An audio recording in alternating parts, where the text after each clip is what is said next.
Rojbaş Çarpel Medya izleyicileri, bir pazar sabahında Siyasetin Gündemi programında Mehmet Gül'le birlikte yine karşınızdayız. Bu hafta bir konuğumuz da var. Diyarbakır'ın duayen gazetecilerinden Naci Sapan bizimle. Merhaba Naci Bey, hoş geldiniz. Hoş bulduk. İyi yayınlar diliyorum. Sağ olun, teşekkür ederim. Mehmet Rojbaş. Rojbaş abi. İyisin. Herame. Hermendi. Spas. Naci Bey hoş geldiniz. Merhaba, hoş bulduk.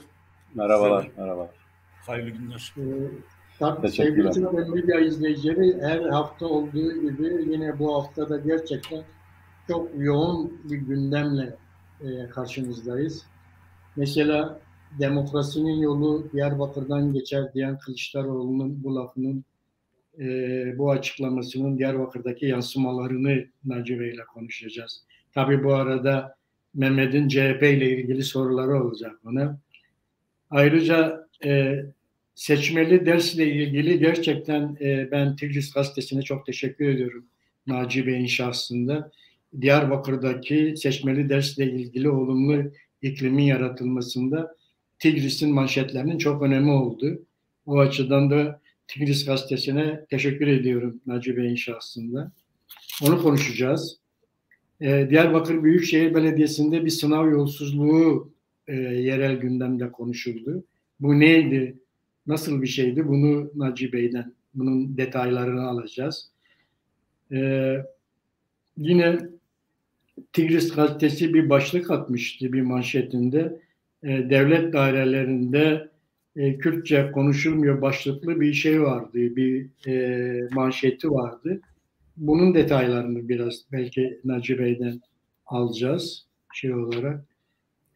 Sur'da yeni gelişmeler var. Sur'daki dükkanlar yavaş yavaş ihaleye çıkılmaya başlandı. Naci Bey'den bununla ilgili bilgi alacağız. Tabii ekonomik krizin Ahmet'e etkisini biraz konuşacağız. Ne oluyor Ahmet'te? Bu krizden nasıl etkileniyor Ahmet? Eğer zaman kalırsa biraz Kavala olayına değineceğiz. Erdoğan'ın Kavala ile ilgili AB'ye verdiği cevabı belki biraz konuşabiliriz. Ayrıca küçük bir çocuğun Kılıçdaroğlu'na hain demesini konuşacağız zamanımız olursa. İŞİD liderinin sınırlarımıza yakın bir yerde yaşamını kaybetmesini, öldürülmesi olayını konuşacağız zaman kalırsa. Bir de eğer zaman kaldırırsa Neçirvan Berzani'nin Türkiye ziyareti, kısa bir Türkiye ziyareti oldu. Onu konuşacağız konuklarımızla. Naci Bey'in de bu konuda bilgileri varsa onu da sizlere aktarmasını rica edeceğiz. Şimdi Naci Bey, ilk şuradan başlayalım diyorum ben. Bu Kılıçdaroğlu bir açıklama yaptı. Demokrasinin yolu Diyarbakır'dan geçer. Biz bunu geçen hafta Mehmet'le beraber konuştuk. Yani bu lafı biz çok defalar duyduk. Birçok lider bunu söylediler. Üstü kapalı sanki bir Kürt çözümü gibi gözükse de aslında içeriği belli olmayan, ne olduğu belli olmayan bir açıklama. Siz bunun yankılarını Diyarbakır'da nasıl gördünüz Naci Bey? Nasıl oldu bunun yankıları? Demokrasinin yolu Diyarbakır'dan geçer. Yani bunu bir ses veren bir yankı anlamında değerlendirmemek lazım. Öyle insanları çok böyle heyecanlandıran, yani işte evet işte bütün sorunlarımızın çözümünü burada bulabiliriz dediğimiz tarzda bir heyecan söz konusu değildi.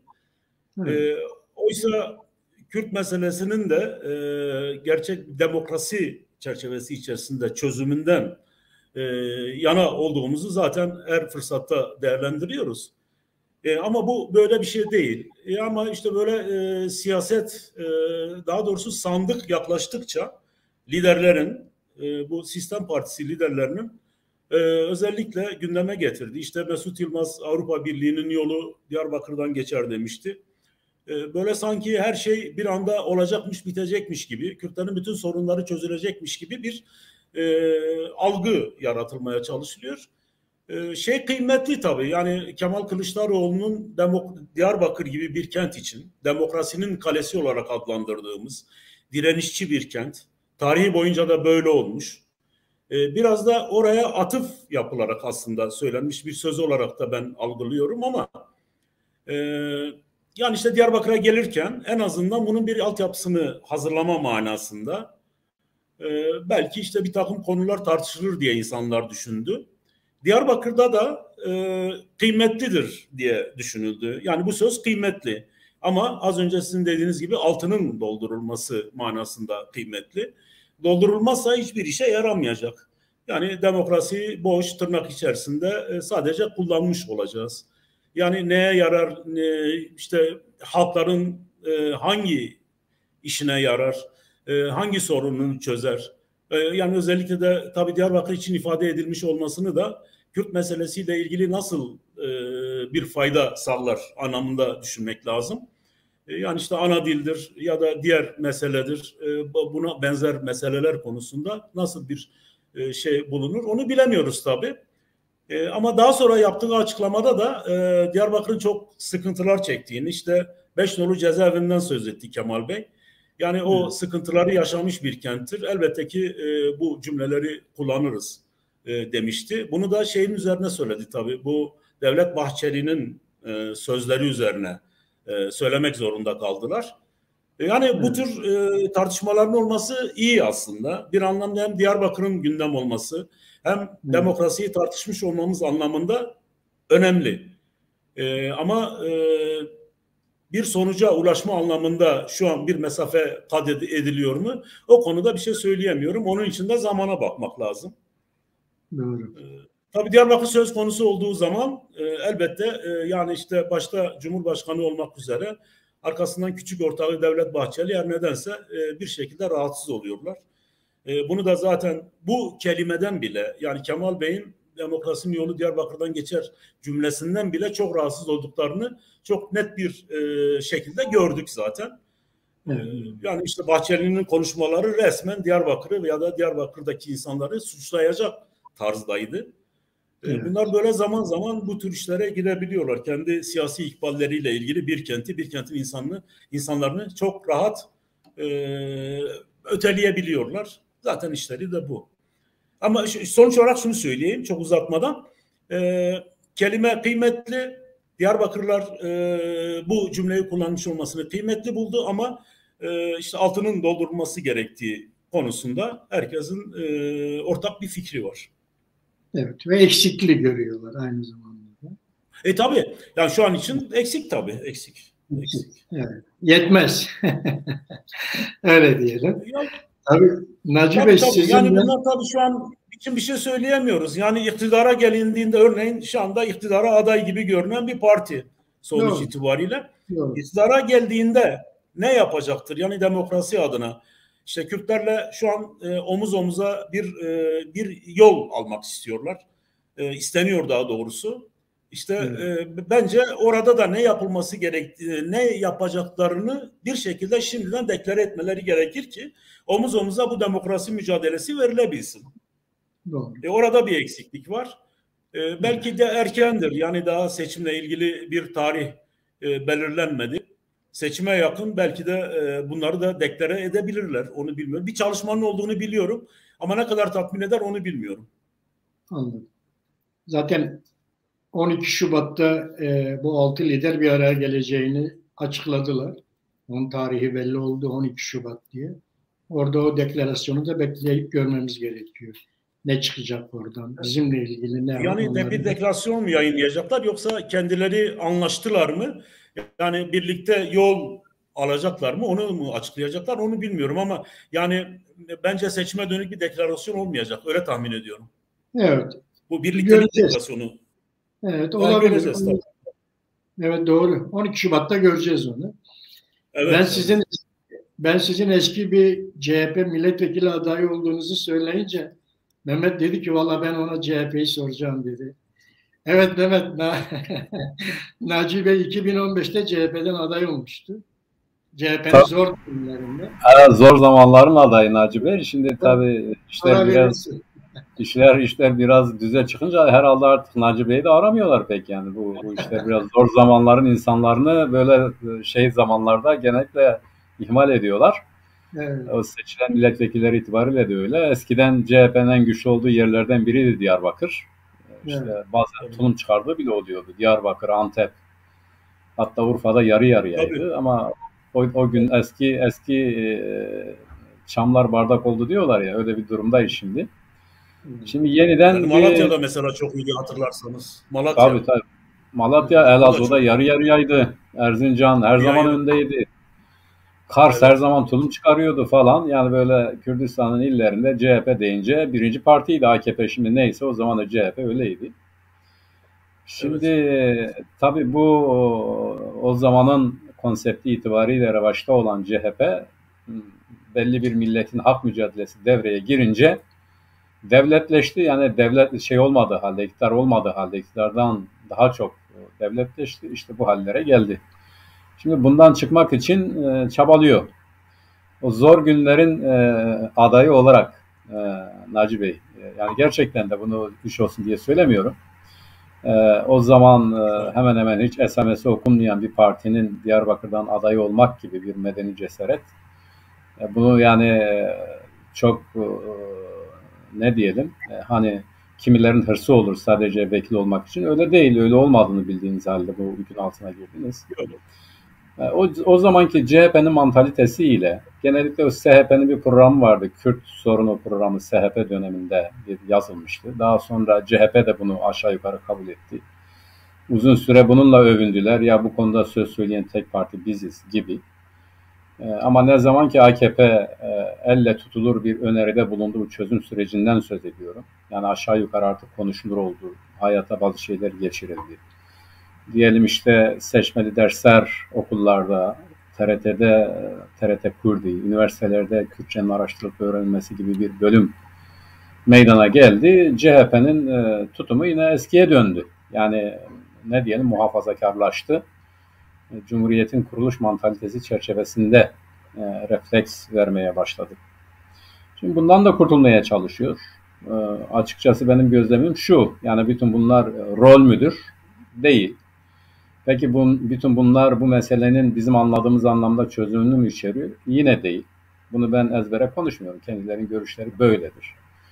Bizim görüşlerimize katılmıyorlar. Bizim belli bir görüşümüz var, ona katılmıyorlar. Ama kendi görüşleri de büyük oranda, eğer nedir diye tarif edersek, işte Avrupa yerel yönetimler özellikle şartı çerçevesinde ne yapabilirlerse yaparlar. Onun dışında yani bu nedir bile, o konuda yorumlarımız, yaklaşımlarımız farklı. Ben 2015'in o zor günlerindeki adaylığınızdaki CHP ile bugünkü CHP arasında gözle görülür, elle tutulabilir ya da içinde olduğunuz için, yakınında ya da içinde olduğunuz için bize böyle bir tarif verebilir misiniz? Nedir yani böyle ana parametreler itibariyle o zamanki mantalite ile şimdiki mantalite arasında bir fark var mı sorusuna nasıl bir cevap verebiliriz? Yani bir çabanın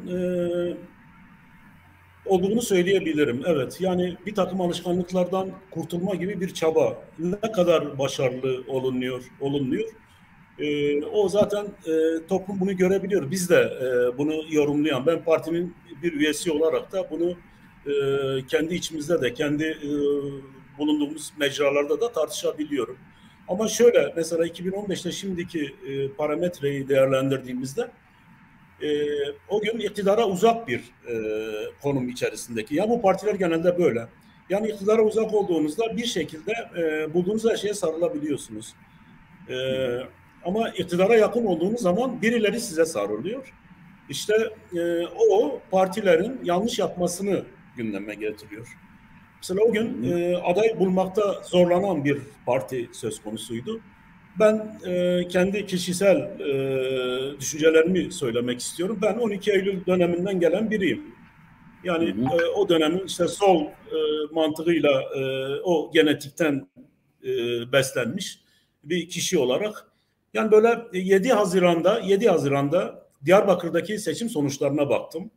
Yani işte tabii HDP'yi bu işten azade tutuyorum. Orada çünkü halkın adayları var, seçiliyor. Bir şekilde halk onları tercih ediyor. Milliyetçi Hareket Partisi Diyarbakır'dan 8.500 oy almıştı. Ben o zaman Ankara'daydım. Cumhuriyet Halk Partisi ise 6.000 oy almış. Yani Milliyetçi Hareket Partisi bize 1.500 oy fark yapmış. Ben kişisel olarak bu beni biraz üzdü. Zoruma gitti. Tam Diyarbakır tabiriyle de şehir çocuğu tabii zoruma gitti. Hakikaten zoruma gitti. O an yanımda da arkadaşlar vardı. Dedim ki ya ben yani çok zoruma gidiyor ama tabii erken seçim de söz konusu değil o tartıştığımız zamanlarda. İşte o istikşafi görüşmeler falan başladıktan sonra erken bir seçimin söz konusu olması hesabıyla tamam dedim. Ben gidip aday olacağım. Zaten kimse yok. Diyarbakır'a gidip aday olacağım. Bu konuyla ilgili işte görüştüm. O zaman Genel Sekreter Gürsel Tekin'di. Gürsel Tekin'le de görüştüm. Sezgin Bey'le görüştüm. Tekin Bingöl'le görüştüm. Ben dedim ki müracaatımı yapacağım, aday olacağım. Haberiniz olsun. Bunlar benim arkadaşlarım tabii. Geçmişe dönük arkadaşlarım. Onlar da sen bilirsin dediler. Yani bizim söyleyecek bir şeyimiz yok. Ama olursan büyük bir ihtimalle de aday şeysin. Yani birinci sıra olursun. Ve hakikaten öyle oldu. Birinci sıra adayı oldum. Amacım zaten hem yani kazanma ihtimali zaten yok. Onu çok iyi biliyorum. Net o şeyi 6.000 oydan 70.000 oya çıkmak, 80.000 oya çıkmak çok zor. Mümkün değil. Yani 20.000, 30.000'den alsanız belki onun üzerine tamamlayabilirsiniz. O zaman karşıdakinin de size güveniyorlar. Evet bunlar 30-40.000 oy almış. Bir 30 daha geldi mi bu iş biter. Siyasetin sosyolojisi böyle. Ama 6.000 oya ne koyacak ki beni seçebilmek için? Ama yine de Diyarbakır doğumlu olarak işte Sur içerisinde doğan büyüyen biri olarak Gavur Mahallesi'nde Hançepek'te büyüyen bir kişi olarak güveniyordum da 21.000 oya çıkardık. Yani 1 Kasım'da bu oy 21.000'e çıktı. Arada iyi bir fark var aslında. 3,5 kat fark atmışsınız yani. 6.000'den 21.000. Evet, zaten benim de hedeflediğim buydu ama yani her siyasetçi söyler bizim oyumuz çalındı mı alındı der ama bu hakikaten gördüm. Yani seçime girince insan bunları da görebiliyor. Çünkü sandığı kontrol edemiyorsunuz. Sandıkta adamınız yok. Parti yok çünkü. Partinin adamları yok. Görevlendirdiğiniz kimse yok. Yani bu tür şeyler de oluyor zaten. 3.000 oradan, 500 oradan, 300 oradan, 200 oradan. Bu sistem partileri kendilerine aktarabiliyorlar. Eğer hakim değilseniz sandığa. Yani ben tahminim 30-35 bin gibi değerlendiriyordum. Ama 21.000 çıktı. O da iyi. Zaten yani milletvekili olmayacağımı bildiğim için çok da umurumda da olmadı zaten. Tamam dedik yani yapacağımızı yaptık. Ama koşullar zordu. Çatışmalı bir zemindi. Sur içerisi kapalıydı. Çatışmalı bir zemine denk gelmiştik. Ama orada en azından vali, emniyet müdürü ya da işte bir takım devlet kurumlarıyla görüşüp o adaylığın da şeyini de kullanabildik orada. Yani işte milletvekili adayı olduğunuzda bürokrasi sizi milletvekili gibi görüyor. Evet. Bu sistem böyle. Yani seçilebilir diye düşünüyor. En azından o işleri halledebildik. Bir takım işte o yasakların kalkmasına yardımcı olduk. Geçici de olsa açıldı, Sur içi açıldı, içeriye girdik. Orada ne oluyor ne bitiyor onlara baktık. Esnafla ilgili bir takım işler yapabildik. Yani aslında siyaset bu anlamda iyi bir araç. Yani ait olduğunuz halkın sorunlarını çözmede diğer sorunlarını başka bir yerde tutuyorum. Yani Kürt meselesinin o ana temel sorunları ayrı bir şey. Ama halkın kendi güncel sorunları var. Yaşamla ilgili sorunları var. Yaşamakla ilgili sorunları var. Mesela bunlara katkıda bulunabiliyorsunuz. Onun için bu tür adaylıklar bu sorunları çözmede hakikaten önemli. Yani burada doğan büyüyen biri olarak da bunların bir kısmını becerdim. Hala da onu yapıyorum aslında. Bir adaylığım falan da söz konusu değil. Bir beklentim de söz konusu olmadığı halde kentte hem gazetecilik yaparak, yerel gazeteciliğin ne kadar kıymetli olduğunu ben 2005 yılında zaten kavrayıp bir gazete çıkarmıştım. Güneydoğu Ekspres arkasından Özgür Haber. Şimdi o düşüncemin ne kadar doğru olduğunu da görüyorum. Hem bir siyasetten daha fazla kıymetiniz oluyor. Bir siyasetçiden daha fazla sorun çözebiliyorsunuz. Bürokratlar yazdığınız yazıyı dikkate alıyor. O eğer eleştiriler doğruysa, haklıysa, mantıklıysa, halkın yararınaysa çözüyorlar. Bürokratların da böyle bir özelliği var. O anlamda faydalı. Zaten Diyarbakır'a son bir yıldır tamamen Diyarbakır'a dönüşümün, burada ikamet etmeye devam edişimin en önemli nedenlerinden de bir tanesi bu. Bundan sonraki yaşamımızı burada sürdüreceğiz. Ne kadar faydalı olabilirsek. Siyaset denk gelirse siyasetle, yoksa zaten kıymetli bir mesleğimiz var, gazetecilik. Ben başka da bir iş yapmadım zaten. 3 yaşından beri bu camianın içerisinden bu işi yapıyorum. Başka da bir iş bilmiyorum zaten. Halkımıza ne kadar faydalı olabilirsek, sol mantıkla, sol mantaliteyle, çok büyük sosyalist olduğunu söylemiyorum. Ama en azından namuslu bir sosyal demokrat, namuslu bir insan olarak halkımızın yanında birlikte tam sosyal demokrasiye gelmişken Naci Bey, ben son sorumu buradan hareketle sormak istiyorum. Ondan sonra yine tabii Nurullah abi bakalım size neler yönetecek. Şimdi sosyal demokrasi deyince yani dünyaya gelişi itibariyle, oluşum süreci itibariyle söylüyorum. Marksist gelenekten tezahür eder. İşte diyelim kurumsallaşması, geleneksel Marksist dünya görüşünden farklılaşması da Birinci Dünya Savaşı ile Karl Kautsky ile giderek bir biçim alır ve der ki ya biz kendi ulusal burjuvazimizin yanındayız. Yani vatan savaşı veriyoruz. Bu durumda da burjuvaziyi destekleriz. Sosyal işte Almanya'da bu öne çıktı. O günden sonra da 2. Enternasyonel ve 3. Enternasyonel diye devam eden hadiseler bugün Avrupa topluluğu dediğimiz olayında bir tür sosyal demokrat zihniyetin eseri olması itibariyle artık bir kurumsal sosyal demokrasiden söz ederiz. Bu kurumsal sosyal demokrasinin tarihsel dayanakları kamucu, toplumcu, en son da işte Marksist geleneklere dayalıyor. Şimdi Cumhuriyet Halk Partisi de sosyal demokrasi, yani Sosyalist Enternasyonel'e üye. O Sosyalist Enternasyonel zaten bizim az önce sözünü ettiğimiz sosyal demokrasiden başka bir şey değildir. Kendilerine sosyalist deseler de sosyal demokrasi olarak devam ediyorlar. İşte Türkiye'de de Sosyal Demokrasi Vakfı var. Başında bir zamanlar Avrupa'da çok kalmış ve CHP'den de milletvekili yapan, yanılmıyorsam Cahit Karakaş başkanlığını yapıyor. Hala yapıyor mu bilmiyorum.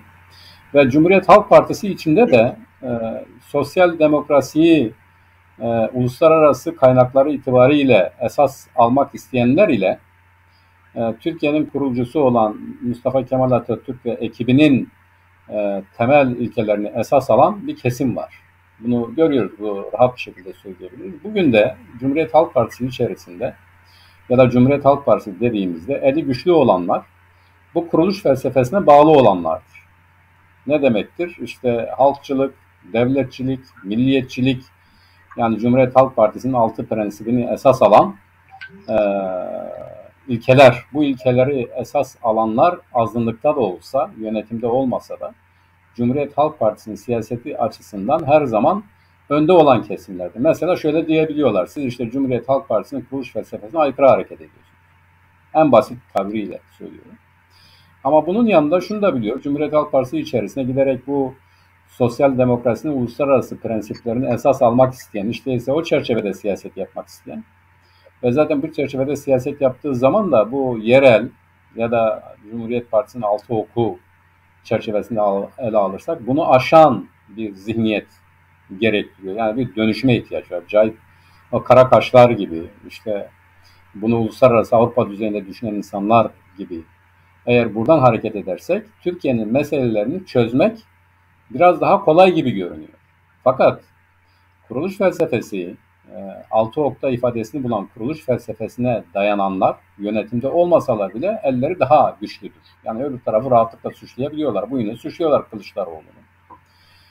Şimdi sizce bu artık Kılıçdaroğlu'nu da belki de bilmiyorum. CHP tarihinde ilk miydi, son muydu onu bilmiyorum. Yani Erdal İnönü izah ettim onu da bilmiyorum. Hatırlamıyorum kesin olarak. Fakat Demirel şahsında o öyle dedi. Kürt realitesini tanıyoruz dedi. İnönü de onu söyledi. Hatta İnönü'nün güzel lafı şu. Hatta İnönü'nün bu DEP milletvekillerini parlamentoya taşımasına gelen eleştirilere şöyle de söyledi. Ülkenin bölünmesinden ise ben partimin küçülmesini tercih ederim. O insanları ben parlamentoya ülkemin bölünmesini önlemek için getirdim gibi. Evet. Yani böyle iddialı laflarda eden, iddialı söylemlerde bulunan ama nihayetinde de adeta Deniz Baykal'dan gına gelen İnönü her şeyi bıraktı, alın ya ne yapıyorsanız yapın dedi. Siyasetin dışına çıktı adam. Şimdi o zaman da Kürt meselesi konuştu. Son olarak Kılıçdaroğlu bunu vardır, tanıyoruz, çözüm yeri parlamentodur dedi çok net bir şekilde. Biz artık CHP'nin bu kuruluş kodlarından hiç değilse Kürt meselesinin çözümü itibariyle kurtulduğunu ya da o bağlarının azaldığını ya da ona dayananların CHP içerisinde biraz güçsüzleştiğini söyleyebilir miyiz? Bu kadar hadiseden sonra yani bu tarihi. Evet. Şimdi tabii bu 3-4 yani 2 ya da 3 kurultaydır. Kemal Bey'in böyle bir çabası söz konusu. Kendi ekibiyle birlikte böyle bir şey söz konusu. Yani o altı yok ya da işte o parametrelerden kurtulup kurtulmama meselesi tabii ne kadar zaman alır onu da bilmiyorum. Hala etkisinin olduğunu söylemek mümkün. Zaten tartışmalar da o çerçevede yürüyor ama Türkiye'de siyaset böyle çok alelacele son anda verilmiş kararlar çerçevesinde döndüğü için zaten sıkıntıları böyle yaşıyoruz. Bugünkü sıkıntıların tamamı o. Yani önümüzdeki seçim de Cumhuriyet Halk Partisi açısından söylüyorum. Böyle alelacele bir şeyler yapılıyormuş ya da yapılacakmış gibi geldiği için aslında ana sorunları tartışma gibi bir durum söz konusu değil. Çok açık söyleyeyim. Şu an mesela partide o ilkeler de yani şu an tartışılmıyor, konuşulmuyor da. Yani vazgeçilmez ilkeler bunlardır falan filan öyle bir şey de yok. Tamamen seçime kilitlenmiş bir durum söz konusu. İktidara kendi oyumuzla gelemeyiz ama bir de işte bu sağ sevicilik başlamış aslında.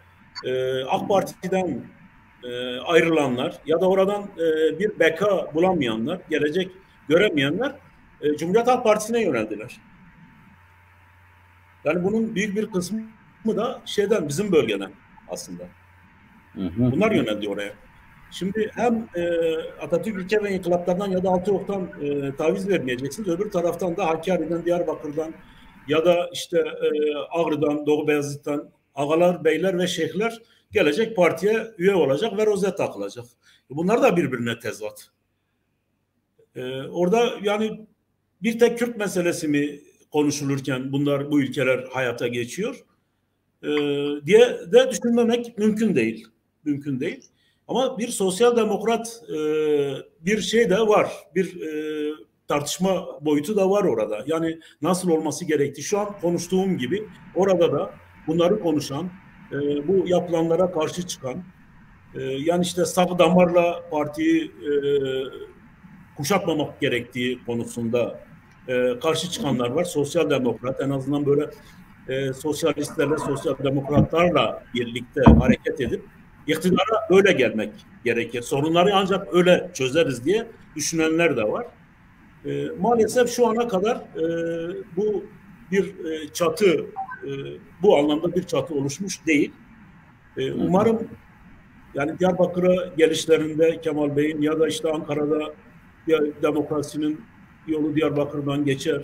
Sorunu çözeriz Diyarbakır. Önemli tabii. Diyarbakır'dan alınacak kararlar sadece Diyarbakır'ı ilgilendirmiyor. Yani Avrupa'daki Kürtleri de ilgilendiriyor. İstanbul'daki, Ankara'daki, İzmir'deki Kürtleri de, sosyal demokratları, sosyalistleri de ilgilendiriyor. Onun için Diyarbakır önemli. Bence bu lafı da zaten o anlamda söylemiş. İnşallah önümüzdeki süreçte, yani inşallah kelimesini çok sevmiyorum ama daha ilkeli bir şeyler yapılır. Ama sizin sorunuza şu an böyle çok net bir cevap da veremiyorum. Çünkü hakikaten iktidara giderken yani iktidarı gitmeyi kafalarına koymuşlar. O yolda sanki her şey mübahtır gibi bir düşünce tarzı var. O da ne kadar doğru? Bana göre doğru değil. Yani bir yerde bir tökezleme söz konusu olacak. Çünkü bu 6 partiyle işte 12 Şubat'ta göreceğiz zaten. Birbirine benzemeyen 6 partiyle iktidara gelip halkları yönetmek biraz zor olacak gibi. Ben öyle görüyorum. Yani orada evet. Cumhuriyet Halk Partisi sonuç itibariyle yine yalnızlaşabilir. Tek başına kalabilir. Yine Kürtlerle oturup, yani çünkü laik bir kesim var. Bu laikler bir araya gelebiliyor. Diğer kesim öyle değil. Yani işte 6 partinin içerisinde ümmetçi olanlar da var. Yani mesela ben bunu benimsemiyorum. Ümmetçilerle ne yol yürüyeceğiz? Yani zaten AK Parti'de kendini denemiş adamlar. Çıkmış gelmiş burada da kendilerine bir ihbal arıyorlar. Yani bunları çok böyle açık net konuşuyorum. Bir beklentim yok.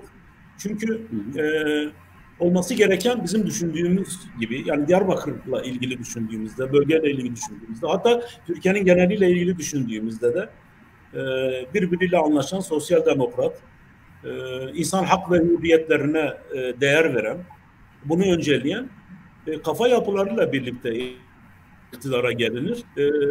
Bunu çoğaltmak lazım. Yoksa işte bunun 10.000 oyu var, bunun 5.000 oyu var. Matematik de öyle değil, siyasal sosyolojisi de öyle değil. 10.000'i 15'in üzerine koy, 15'in üzerine bir 25 daha koy. İşte tamam milletvekili çıkarıyoruz, öyle değil. Sandığa gittiğimizde bunların hiçbiri yoktur. Olmayacaktır zaten. Yani o başta söyleyeyim, yani o 6 ok meselesi çok da partinin çok genelinde tartışılan bir şey de değil ama öyle bir şey de var. Geride öyle bir durum da var. Evet. Çok böyle sağa sola yalpalandığında birileri gelip o kıskacı daraltabiliyor. Evet. Her zaman da bunu kurultaylarla biliyoruz. Evet, evet. Nurullah abi buyurun, artık ben bu iki soruyu sordum. İleride tabii yine bana söz verirsin, öyle hemen beni unutup gitme. Yok, vereceğiz tabii.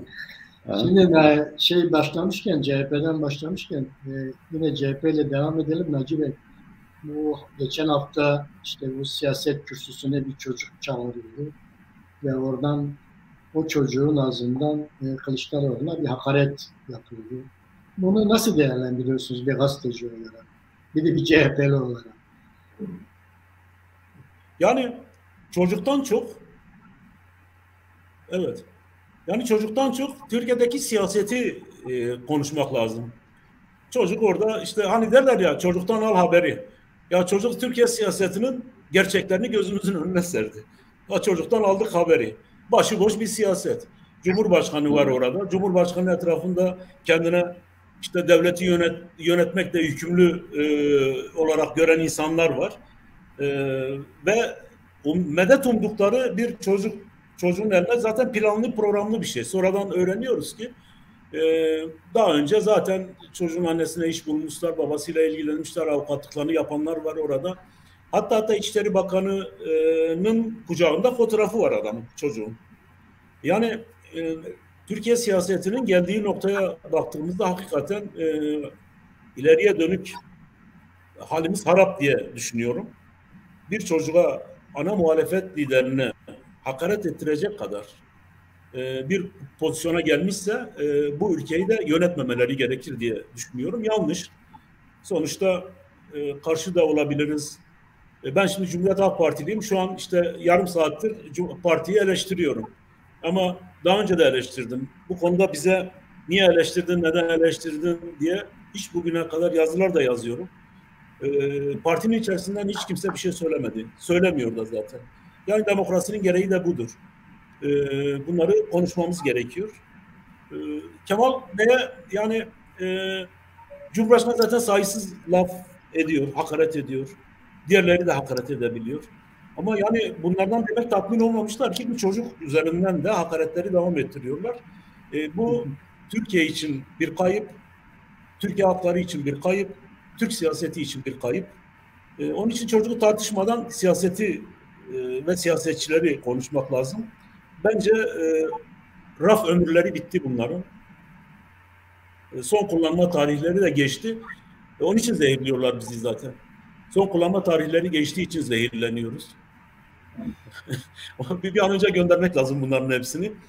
Yani bu sadece onlarla ilgili değil aslında. Bizim içimizde de varsa öyle. Çünkü yenileniyor. Genç bir nesil geliyor. 21. yüzyıldayız. Çok çağdaş gençlik var. Onlar bunları kabul etmiyor.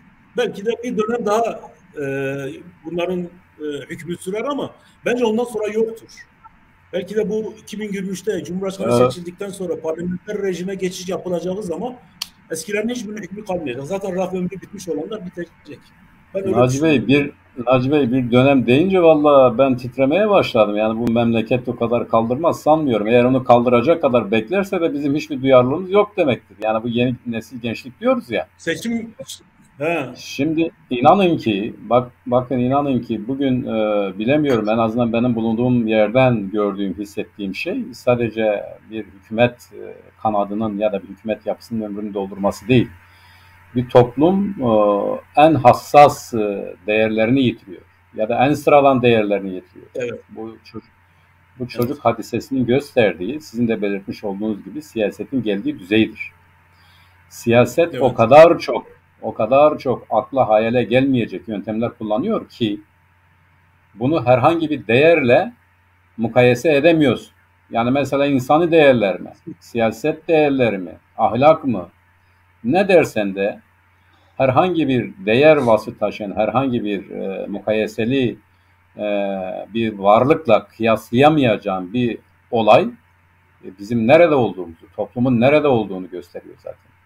Dikkat edin, bakın hiç kimse şunu söylemiyor ya bu suç. Suç, yani açık suç. Bir devlet başkanı böyle bir şey yapamaz. Bu suçtur. Siz bunu söyleyemiyorsunuz. Siz bunu söyleyemediğiniz için otomatikmen harekete geçmesi gereken mekanizmalar var. Onları harekete geçmiyor. Bu uluslararası düzeyde bu tip konuşmalar karşısında kendiliğinden harekete geçen mekanizmalar var. Türkiye'de bu da yok. Bakın bu kadar yolsuzluk, bu kadar usulsüzlük, bu kadar vurdum duymazlık karşısında kendiliğinden harekete geçen, bu olmaz diyebilecek hiçbir kural, kaide, kurum kalmamış. Fakat hani diyorlar ya, çölde bir vaha ya da çölde bir serap gibi bana gelen, Nurullah abi yine özür diliyorum, araya girdim, kusura bakma. Danıştay dedi ki, yani ne zamandır bekletiyor ama dedi ki bu Atatürk Orman Çiftliği'nde siz bu sarayı yapamazsınız. Bu dedi kaçaktır. Danıştay bunu söyledi. Evet. Yani arada bir bu Danıştay'dan hala bir şeyler geliyor. En son bu saray da kaçaktır dedi. Bak göreceğiz ya. Yani kanunun, hani devletin bütün faaliyetlerini inceleyen, iyi veya kötü diye not veren, eğer kötüyse onu bertaraf etmesi gereken hükümet, eğer iyiyse devam eder. Ama bakın Danıştay son merci. Bu olmaz dedi. Burası kaçaktır. Buraya bu yapılamaz dedi. Şimdi bu resmidir yani. Dün açıklandı galiba, yanılmıyorsam. Evet, dün açıklandı. Ama, evet. Bakın göreceğiz. Bakın göreceğiz yani bunun bu yargının da devletin kendisini ibra eden kurumu olarak da en son makamın bu olmaz dediği bir şeyi nasıl bir şekil alacağını hep beraber göreceğiz. Benim anlatmak istediğim budur. Yani bir şey yanlış gidiyor demek çözüm değil. Bu yanlış gidiyor dediğimiz şeyi düzeltmek için ortada kurum yok bir. Bakın kurum yok bir. İki, bu kurum olmadığı için hassasiyet yok iki. Toplumsal hassasiyet yok iki. Üç, bu toplumsal hassasiyeti yaratabilecek herhangi bir odak yok. Üç. Şimdi siz ya en fazla bir dönem daha dediğinizde yani ben artık öbür tarafa geçeceğim, yani mezar kazıp gireceğim, yani yaşamanın bir alemi yok ki. Yani neden bu eziyeti çekelim? Yani bu ne saçma bir şeydir. Böyle bir memleket mi olur? Böyle bir yönetim mi olur? Böyle bir hukuk mu olur? Katılıyorum size, katılıyorum. Şimdi onun için bu çocuk hadisesi, ben her programda söylüyorum, Romalılar bir hadise çıktığında, kamuoyu çok konuştuğunda işte diyorlar ki, o zaman da saray çevresi her neyse, diyor ki ya bunu örtmenin bir tek yolu bundan daha büyük bir rezalet çıkarmaktır. Yani bu çocuk hadisesi böyle bir şeydi. Son noktaydı yani. Bakın o gerçekten çok üzücü bir şey ya. Olabilecek bir şey değil yani. Yani insanın masum bir varlığı belli bir şeye alet etmek olabilir mi ya? Ya böyle bir şey düşünülebilir mi? İşte düşünülüyor, akla getiriliyor, planlanarak yapılıyor. Bunu kime yaptığında bir önemi yoktur. Önemli olan buna tevessül edilmesi. Yok. Tabii. Herkes için yapılabilir. Tabii. Kime yapıldığı önemli değil yani. Tabii. Aynen öyle. Şimdi onun için Nurullah böyle araya giriyor. Buyurun, söz sende. Rica ederim. Çocuklara yapılan tacizle eşit bir şey bu. Aynı şey. Çocuk tacizleri de buna benzer bir şeydir. Yani bunların hepsine karşıyız zaten. Ona da karşıyız, ona da karşıyız. Yani ülke o hale Bakın geldi. Ona katılıyorum.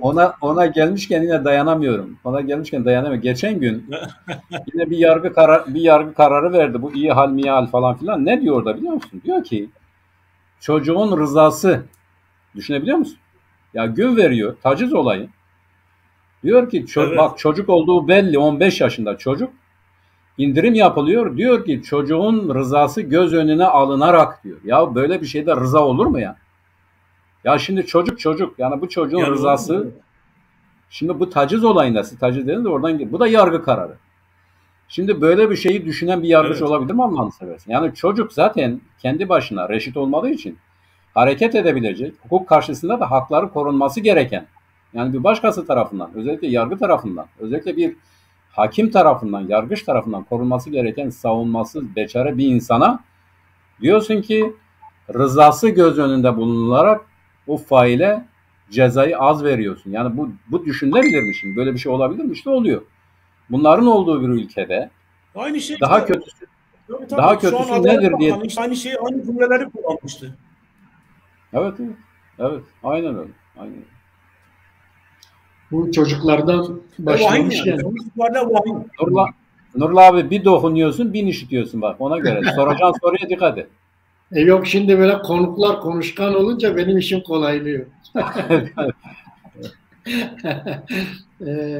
Şimdi çocuklardan başladık. Tabii çocukları böyle kötü emelleri için kullananlar da var. Ama bir de işte bu son günlerde Diyarbakır'ın gündemi seçmeli ders olayı.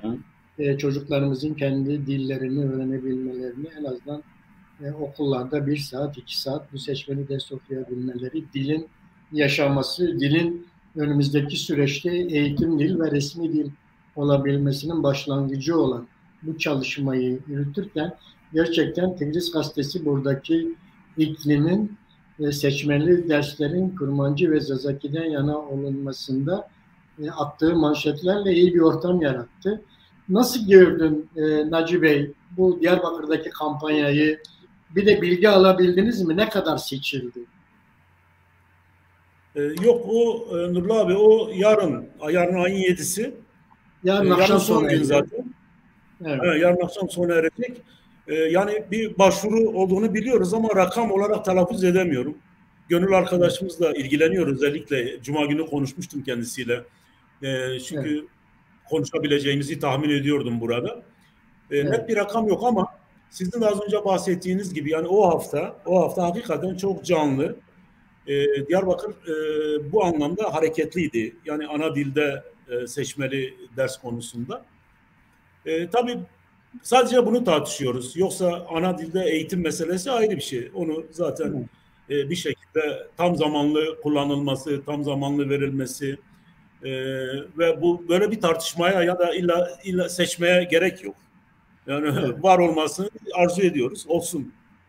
Önümüzdeki süreçte belki bunlar gerçekleşir ama seçmeli anlamda bir kampanyaya dönüşmüş olmasının hareketliliğini hakikaten gördük. Özellikle Diyarbakır'daki sivil toplum kuruluşlarının da bu konudaki çalışmaları ve verdikleri destek, yaptıkları açıklamalar önemliydi. Okulların bir anda hareketlendiğini hissettik, takip ediyorduk. Ama o ana kadar yani çok fazla bir şey yoktu. Böyle hafif küçük şeyler oluyordu. Bireysel başvurular söz konusuydu. Duyarlı Kürt ailelerde bu anlamda bir şey vardı ama ondan sonra hiç haberi olmayanlar da vardı. Mesela onlar da harekete geçti. Yani bu kampanyaların bizim gibi gazetelerin attığı manşetler ya da işte internet sitelerine taşıdığı haberler bir şekilde bundan bir haber olan insanları da harekete geçirdi. Ve bu konuda müracaatlar yapıldı. Yani yarın akşam itibariyle ya da salı sabah itibariyle bu rakamları alacağız. Bildiğimiz kadarıyla yani beklentimizin üzerinde diyemeyiz. Beklentiyi karşılamaz zaten de. Ama kampanyanın bir sonuç verdiğini söyleyebilirim bu anlamda. Nurla abi bu konuda da ben yine bir araya girmek istiyorum. Evet, metropolde durum nasıldı? Metropole ben böyle birebir bizim de arkadaşlarımız, farklı arkadaşlarımız tabii yine hassas. Birkaç arkadaşımız gitti, başvurdu. Yani böyle ben çocuğumun kendi dilini öğrenmesini istiyorum. Tabii İstanbul'dan söz ediyorum. Verilen cevap şu, yani en son bu dün bir hadise oldu. En son hadiselerden biri, beni aradılar böyle oldu diye. Gidiyorlar bunlar okula. Diyorlar ki tamam ama bir siz varsınız, başka kimse yok ki diyorlar. Olsun diyor, benim kaydımı al. Dönüp diyor ya diyor, bir kişi de kalması ayıptır diyor yani. Bari böyle 5-10 kişi gelseniz diyor. Yani bu kayıt burada kaldı. Herhalde o da biraz Kürt bir öğretmen. Yani diyor böyle görünmesini de istemiyorum diyor. Şimdi Naci Bey'in dediği gibi yani doğru, bu yeni başlıyor. İlk başlayan bir hadisedir. Biz de işte böyle dağları devireceğiz gibi bir olay yok ama bir hassasiyet oluştu. Birçok insan gitti. Bu konuda başvurmak istedi ama şunu gördüm. Mesele o zaten. Yani kendi başvurusu yetmiyor. Bunun biraz daha artması lazım ki gittiği yerde bunu örneğin 17-20 kişi olacak, elini de vuracak masaya, biz bunu istiyoruz, bunu öğrensin benim çocuklarım diyebilelim. Henüz bu düzeyde bir örgütlülük yok. Yani bu aynı zamanda bizim de eksikliğimiz. Bu düzeyde örgütlülük olmadığı için maalesef yani diyelim İstanbul gibi bir yerde benim bildiğim ya şurada tamam yeter sayıya ulaştı, sınıf açıldı diyebileceğim bir yer yok ama bu konuda girişimde bulunan fakat sonuçta da yeterli sayıya ulaşamadığı için de başarılı olamayan bildiğim insanlar var. Şimdi abi şuraya gelmek istiyorum. Az önce bir çocuktan söz ettik. Şimdi bizde de bu kampanya boyunca da yani diyelim PAK şey gelir sonunda da konuşacağız. Bizzat burada bildiri dağıttı, el ilanı dağıttı. Diyarbakır'da yaptı, Batman'da yaptı, Mardin'de yaptı, Van'da yaptı, birçok yerde yaptı. PAK üzerine düşeni yaptı. Bu açıdan bu faaliyette bulunan, bu eylem içerisinde bulunan başta sen olmak Nurullah abi, arkadaşlarımın hepsini tebrik ediyorum, teşekkür ediyoruz. Gerçekten PAK alnının akıyla da bir milletin hassas olduğu bir konuda üzerine düşeni yaptı, yapmaya devam edecekler. Bu daha bir başlangıç diyorlar. Fakat şu oldu. Özür dileyerek söylüyorum. İşte bir tarihte ilginç bir laf vardır. Komünizm bir çocukluk hastalığı diye. Bizde Kürtlük bir çocukluk hastalığı da var. Şimdi bizim bu faaliyetlere, bu talepleri küçümseyen, sadece küçümsemeyen, buna karşı yazı yazan. Ya nedir işte yani mesela şu devlet olmadan hiçbir şey olmaz. Yani ne yapacaksın? Sırt üstü yatacaksın. Kim sana kuracak bu devleti? O yok. Nasıl oluşturacaksın bu hassasiyeti? O yok. Nasıl insanlara ulaşıp sen bir milli varlıktan söz edeceksin? O yok. Yapanlara karşı da sırf kendi konforunu, o konformist yapısını meşrulaştırmak ve onu savunulabilir kılmak için çalışan, iyi bir şey yapmak isteyen, yasal bir hakkını, meşru bir hakkını kullanmak isteyen insanları küçümsemek gibi bir çocukluk hastalığı var. Bu ancak çocukluk hastalığı olabilir. Ya böyle bir talep karşısında hadi diyelim ki bir şey yapmıyorsun. Hadi yani hani diyorlar ya bari bir şey yapmıyorsan dua et. Hadi dua da etmiyorsun. Be vicdansızlar yani sizin bu faaliyetle alıp veremediğiniz nedir?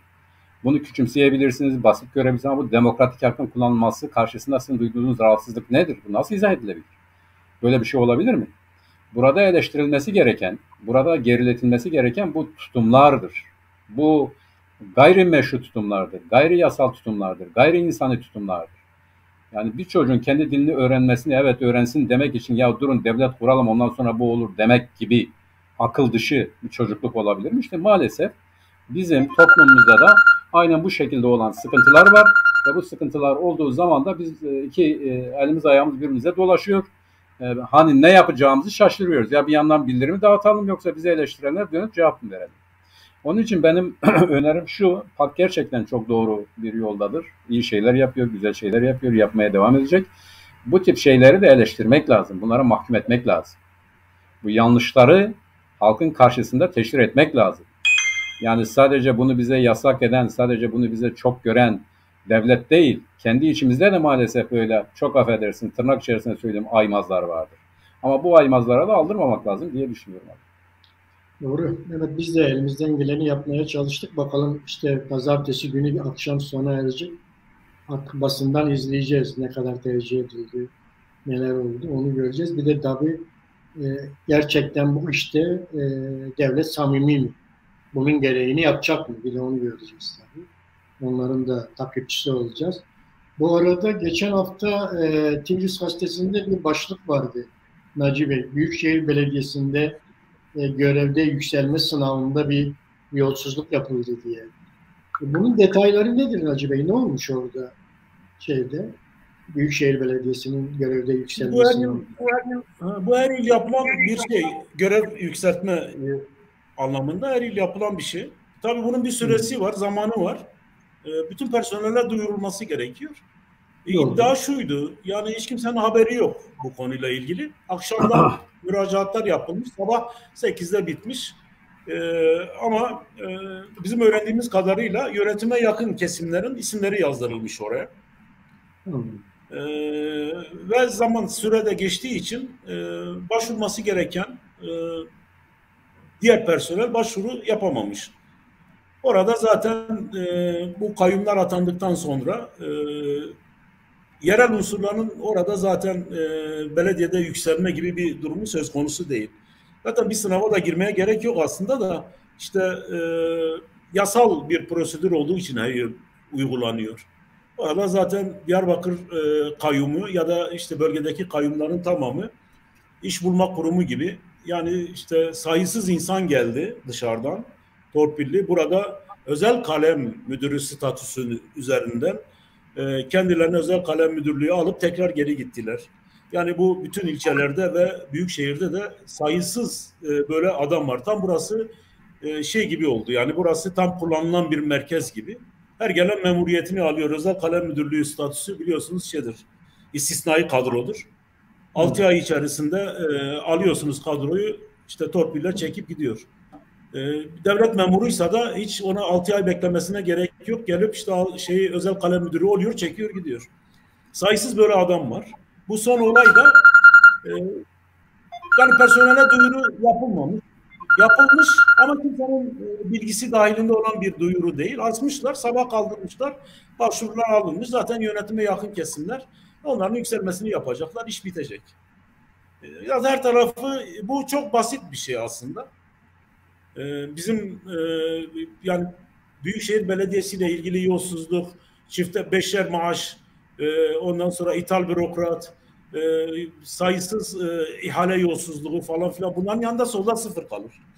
Solda sıfır kalır. 3-5 tane personelin yükselmesiyle ilgili. Ama orada da yapmışlar yani. Orada da yapmışlar. Orada da kendilerine yakın olanları bir şekilde yazmışlar. Bir savunmaya geçiyorlar. Çevre Şehircilik İklim Bakanlığı tarafından yapıldı falan. Bizim alakamız yok gibi bir savunmaya geçtiler. Ama orası da olsa aynı. Fark eden bir şey yok zaten. Yani elek aynı zaten. Beraber eliyorlar. Beraber bir tarafa bırakıyorlar. Böyle devam edecek. Yani bu böyle kayyumlar devam ettiği sürece buradaki yolsuzluk, kayırma, ondan sonra ihale yolsuzluğu falan filan, bunların hepsi devam edecek bir şekilde. Yapıyorlar yani, gözümüzün içine baka baka yapıyorlar. Devam. Devam ediyor.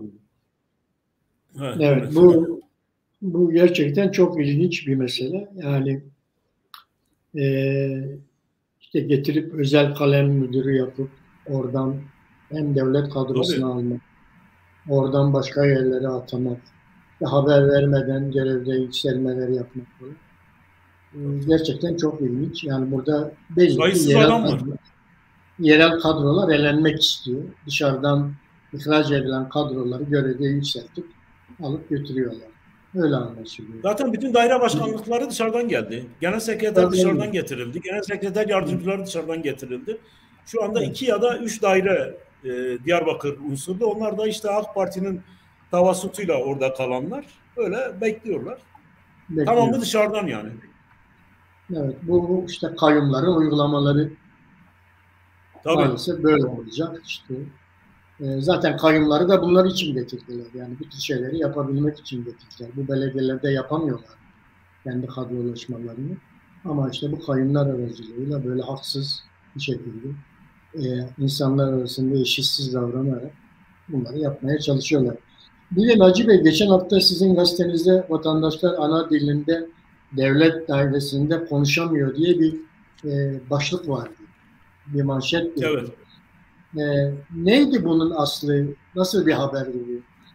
Detayı. Abi bu bizim bir çalışmamız değildi. Bu Diyarbakır'da faaliyet gösteren Sosyopolitik Saha Araştırmaları Merkezi diye bir merkez var. Evet. Sosyopolitik Saha Araştırmaları Merkezi. Zaman zaman buna benzer araştırmalar, anketler yapıyor. Bu anketlerden çıkardıkları sonuçlardı. Yani bütün detaylar, mesela bu İstanbul, Ankara, İzmir, Mardin, Urfa, Batman gibi böyle 16 ili kapsayan bir değerlendirme ve anket çalışmasıydı. Burada yapılan çalışmada işte Kürtçe konuşmanın devlet dairelerinde mümkün olmadığı sonucu çıkmış. Tabii rakamlar da var. Yüzdeler var. Onları şimdi tabii çok detay veremiyorum ama oranın bir çalışmasıydı. Biz de bunu böyle vurgulu gördük. Ön plana çıkardık.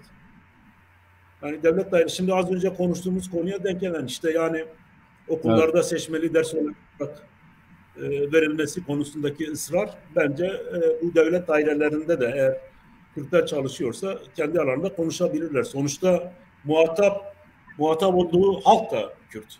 Gelip işini görecek devlet dairesinde. Orada da bir konuşmaya gerekmeyecek.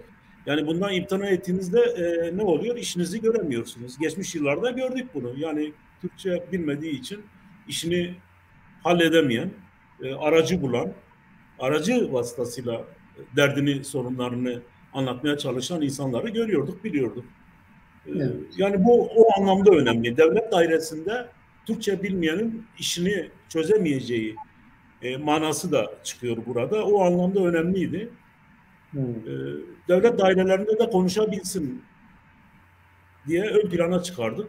Belki de bunun için de bir kampanya yaparsınız Nurullah abi. Ne diyorsun? Evet söylüyoruz biz zaten. Kaç programdır söylüyoruz. Şimdi Naci Bey o konuda çözüm şu. Yani devletin çözümü zaten belli. Diyor ki o da yani mahkemelerde her tarafta değil. Diyor ki eğer sen gerçekten bu dili bilmiyorsan, yani Türkçeyi bilmiyorsan, o da inanmıyor yani. Ben Türkçe bilmiyorum dediğin zaman da diyor sen biliyorsun, konuşmuyorsun diyor. Yani şu hakkı tanımıyor. Sen istediğin dilde kendi savunmanı yapabilirsin. Örneğin bir İngiliz gelsin, İngilizce konuşabilir, Fransızca konuşabilir, Arapça konuşabilir, Rusça konuşabilir. Bunlara tercüman tutuyorlar, o çeviriyor. Yeminli tercüman. Ama Kürt olduğu zaman diyor ki ben senin Türkçe bilmediğine inanmıyorum diyor. Sen niye diyor Türkçe konuşmuyorsun? Ya kardeşim benim bilip bilmeme meselem değil ki. Bu benim tercihimdir. Kendimi hangi dilde rahat savunabiliyorsam, anlatabiliyorsam, izah edebiliyorsam onu tercih etmek benim için doğru olandır. Buna saygı duymuyor. Diyor ki Türkçe konuşacaksın. Eğer Kürtsen Türkçe konuşmak gibi mecburiyetin var. Bilmiyorsun. Bu sefer de sana tercüman tutuyor. Tercüman o kendisinin atadığı bir tercüman. O tercümanın parasını da sana ödetiyor. Diyor ki bunun parasını sen vereceksin diyor. Şimdi bu konudaki çözüm şu. Yani basit çözüm, uluslararası çözüm ya da hakkaniyetli çözüm ya da adaletli çözüm şudur. Birincisi devletle vatandaş hangi dili biliyorsa o konuda konuşur. Yani tabii ki devletin dilinde konuşabilir. Onun tercihidir. Hiçbir sorun yok. Fakat vatandaş devlet kurumlarında istediği dilde, tercih ettiği dilde konuşma hakkına sahiptir. Bu bir haktır. 2. Devlet Kürdistan'da Kürtçe bilen memurlarla çalışmak mecburiyetindedir. Yani o halkı anlayabilen memurlar biliyorsunuz zaten çok eskiden beri Türkiye Cumhuriyeti Devleti kurulduğundan beri bizim isteklerimizden biri Kürtlerin Kürdistan'da devlet memurlarının Kürt olmasıdır. Ya da hadi şimdi ne diyelim Kürtçe bilmesidir, Kürtçe konuşmasıdır. Yani oraya giden vatandaşa devlet memuru Kürtçe hitap etmeli. Ondan Kürtçe cevap almalıdır. Kürtçe bilmiyorsa zaten Türkçe'de problem yok, yapmalıdır. Diyelim ki bu da yok. Yani bu şartlarda bu da yok. Eğer tercüman gerekiyorsa, Kürtçe konuşan birine tercüman gerekiyorsa bunun parasını devlet ödemek zorundadır. O vatandaş bunun parasını ödemek zorunda değildir. Vergi veriyor çünkü. Vergi veren her yurttaşın devletle olan ilişkilerindeki giderlerini devlet karşılamak mecburiyetindedir. Bunun çözümü budur. Fakat yani bakın öyle bir giderek bu fiili durum yerleştirmeye çalışıyorlar ki orada konuşturmuyorlar devlet dairelerinde. Onu geçmiş sokaklara yaydılar. Geçenlerde işte İstanbul Taksim'de artık geleneği boşver kural haline neredeyse gelmiş. Bütün toplumsal kültürlerin kendi dilinde şarkı türkü söyledikleri İstiklal Caddesi'nde. Yani diyelim ki burada işte şeyce konuşanlar vardır, Latince yani Latince konuşanlar vardır. Örneğin Meksika'dan gelmiş burada kendi kılık kıyafetiyle Apache şeyleri vardır. Neydi onların adı? Çok eski kültürler vardır. Onlar burada kendi kültürlerini, kendi dillerinde izah ediyorlar. Bugüne kadar hiç kimsenin onlara bunu söyleme biz anlamıyoruz dediğini duymadım. Yani o renkli kıyafetleriyle her gün önden geçip gidiyoruz. Kürtler de vardır. Türkçe söyleyenler de vardır. Şimdi oradan bir tane görevli, bir polis gidiyor böyle güzel, gayet kendisine güvenli, doğru hareket ettiğinden de emin. Gidiyor bu vatandaşlara tacizde bulunuyor. Bunu söylemeyin diyor. Tabii yine devam ediyorlar. Bu onların hakkıdır, söylemelidirler ama anlatmak istediğim şudur. Artık sokaklarda da Kürtçe şarkı türkü söylemek, konuşmaktan rahatsızlık duymak gibi bir olay oluyor. Şimdi burada hassasiyet iki kısımlıdır. Yani devlet bir yandan genelge gönderiyor. Nurullah abi bunu söylüyor diyor. Ben bunu anlamıyorum diyor. Parlamentoda diyor yasa çıkarıyorlar işte. Kürtçe tercihli dildir.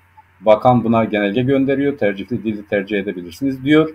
Ama parlamento başkanı millete ceza kesiyor ya. Anlamadığım bir dil diyor. Bu anlamadığı dili sen neden yasallaştırdın?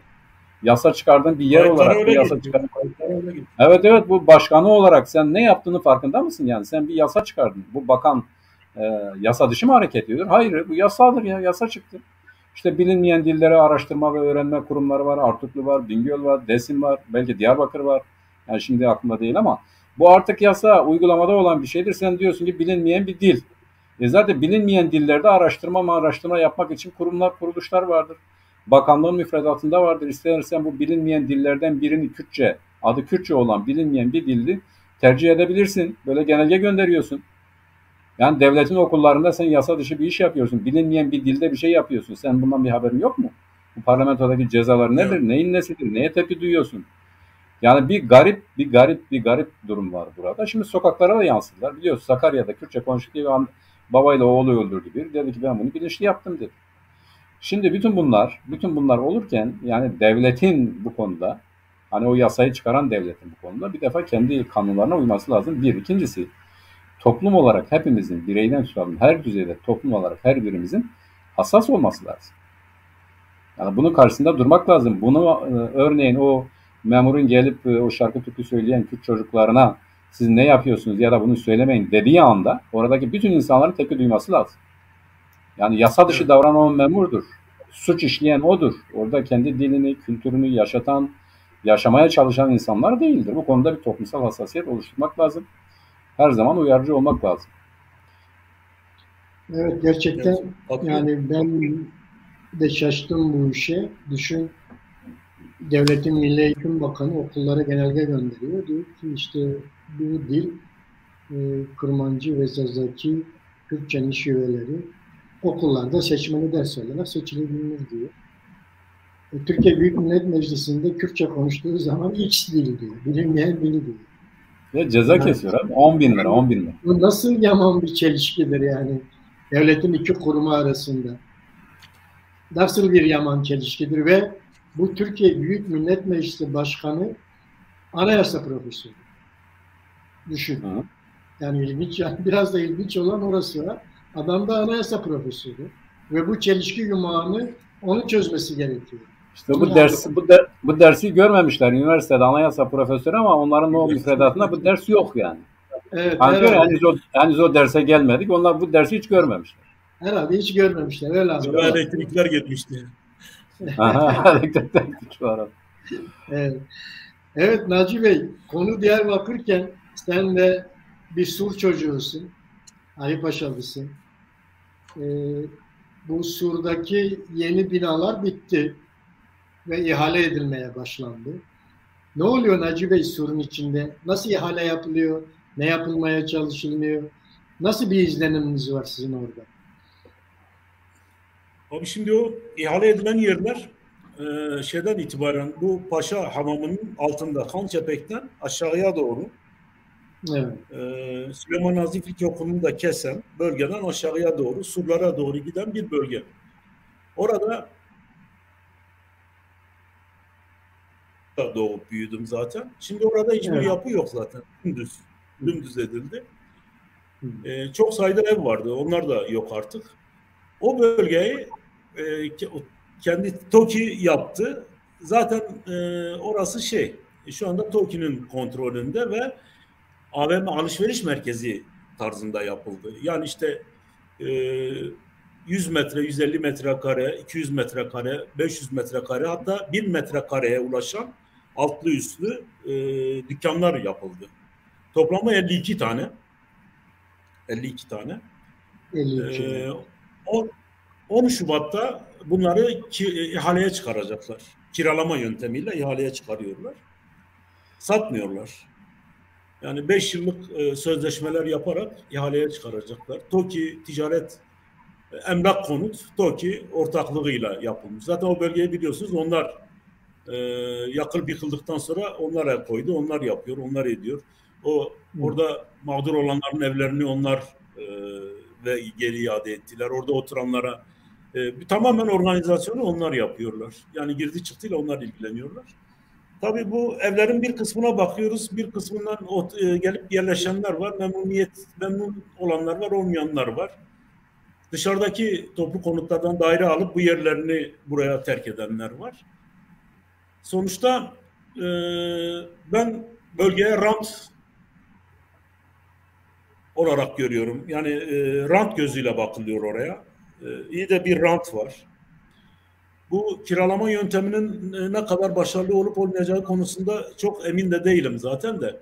Yani 16, 26, 36 milyondan başlayıp 100 bin liraya kadar ulaşan bir kira şeyi var. Yani nasıl karşılanır onu, orada şu an de hazır değil. Yani turizme açık bir bölge de değil şu an için. Bana göre en az 1-2 yılı var daha orada yapılacak çalışmaların, en az 1-1,5 yıl kadar daha çalışması gerekiyor. Yani o ihaleyi kazansalar bile, o dükkanları faaliyete geçirmiş olsalar bile insanlar o ihaleyi aldıktan sonra bir defa 6 aya kadar orayı tefriş edecek, dükkanlarını yapacaklar, edecekler falan filan. O parayı zaten harcayamazlar. Bir de 12 tane kupon olan yeri zaten şeye ayırmışlar. Yani marka yerlere ayırmışlar. Yani bu bizim bildiğimiz kahve tarzı olan şeyler var ya, uluslararası, Türkiye çapında ya da dünya çapında, o tür yerlere ayırmışlar. Onlar marka için yerler. Sıkıntı yok. Onlar paraları alıp gayet döşeyecekler, oturacaklar. Bu parayı da öderler zaten. Ama onun dışında yerel kafe ya da yerel dükkan diye adlandırdıkları yerler var. Krokisine baktım. Onları insanı yani 30 bin lira, 40 bin lira kirayla alma ihtimalleri çok zayıf. Bence bu ihaleden sonra bir numara daha çekerler. Müşterisi vardır mutlaka. Birilerine yine buraları pazarlarlar. Öyle tahmin ediyorum. Yani bölge tamamen rant alanı oldu. Evet. O bölge, özellikle o bölge. Rant alanı. Nurlu abi izninle ben bir geziyorum, dolaşıyorum zaten. Yani hiç yıkılmaması gereken tescilli binalar var. O çatışmalı zeminden kurtulduktan sonra da sağlam olduğunu bildiğimiz yıkılmayan binalar vardı. Ama oralar kapalı olduğu için biz görmüyorduk, bilmiyorduk. Hiç çatışmanın olmadığı zamanlarda bile o binalar yıkılmış. Tescilli bina yıkmışlar. Bizim kanaatimiz gayrimüslimlerin yaşadığı, Ermeni ve Süryanilerin yaşadığı bölge olduğu için o bölge. Zaten adı da Gavur Mahallesi, biliyorsunuz. Birileri orada altın aradı. Zaten hep böyle bir şey var ya, rivayet var ya, bunların evinin altında, üstünde, orada evet, altın falan filan. Buna dönük bir takım kazılar yapılmış orada. Tescilli evi yıkmışlar. Yani tescilli evi niye yıkıyorsun? Savaş yok, çatışma yok. Hiçbir şey yok. Nurlu abi. Evet. İzninle ben binalar var. Onlar fotoğrafı çekilmiş, görüntüsü çekilmiş. Zaten onlar gösterildikten sonra pardon dediler. Mesela oraları şimdi yeniden restore ediyorlar. Aslında uygun bir şekilde restore ediyorlar. Yani sonuçta o çatışma, o gürültü, o patırtı sur içerisinde ranta, yine o günde ranta dönüktü. Ya bu kadar planlı programlı şey olur mu? Yani uzun bir süre kapalı tut. Çatışmalar olmadığı halde hiç kimseyi sokma. Sonra TOKİ girsin, tak evleri yapsın, yıksın, dümdüz bir alan haline çevirsin.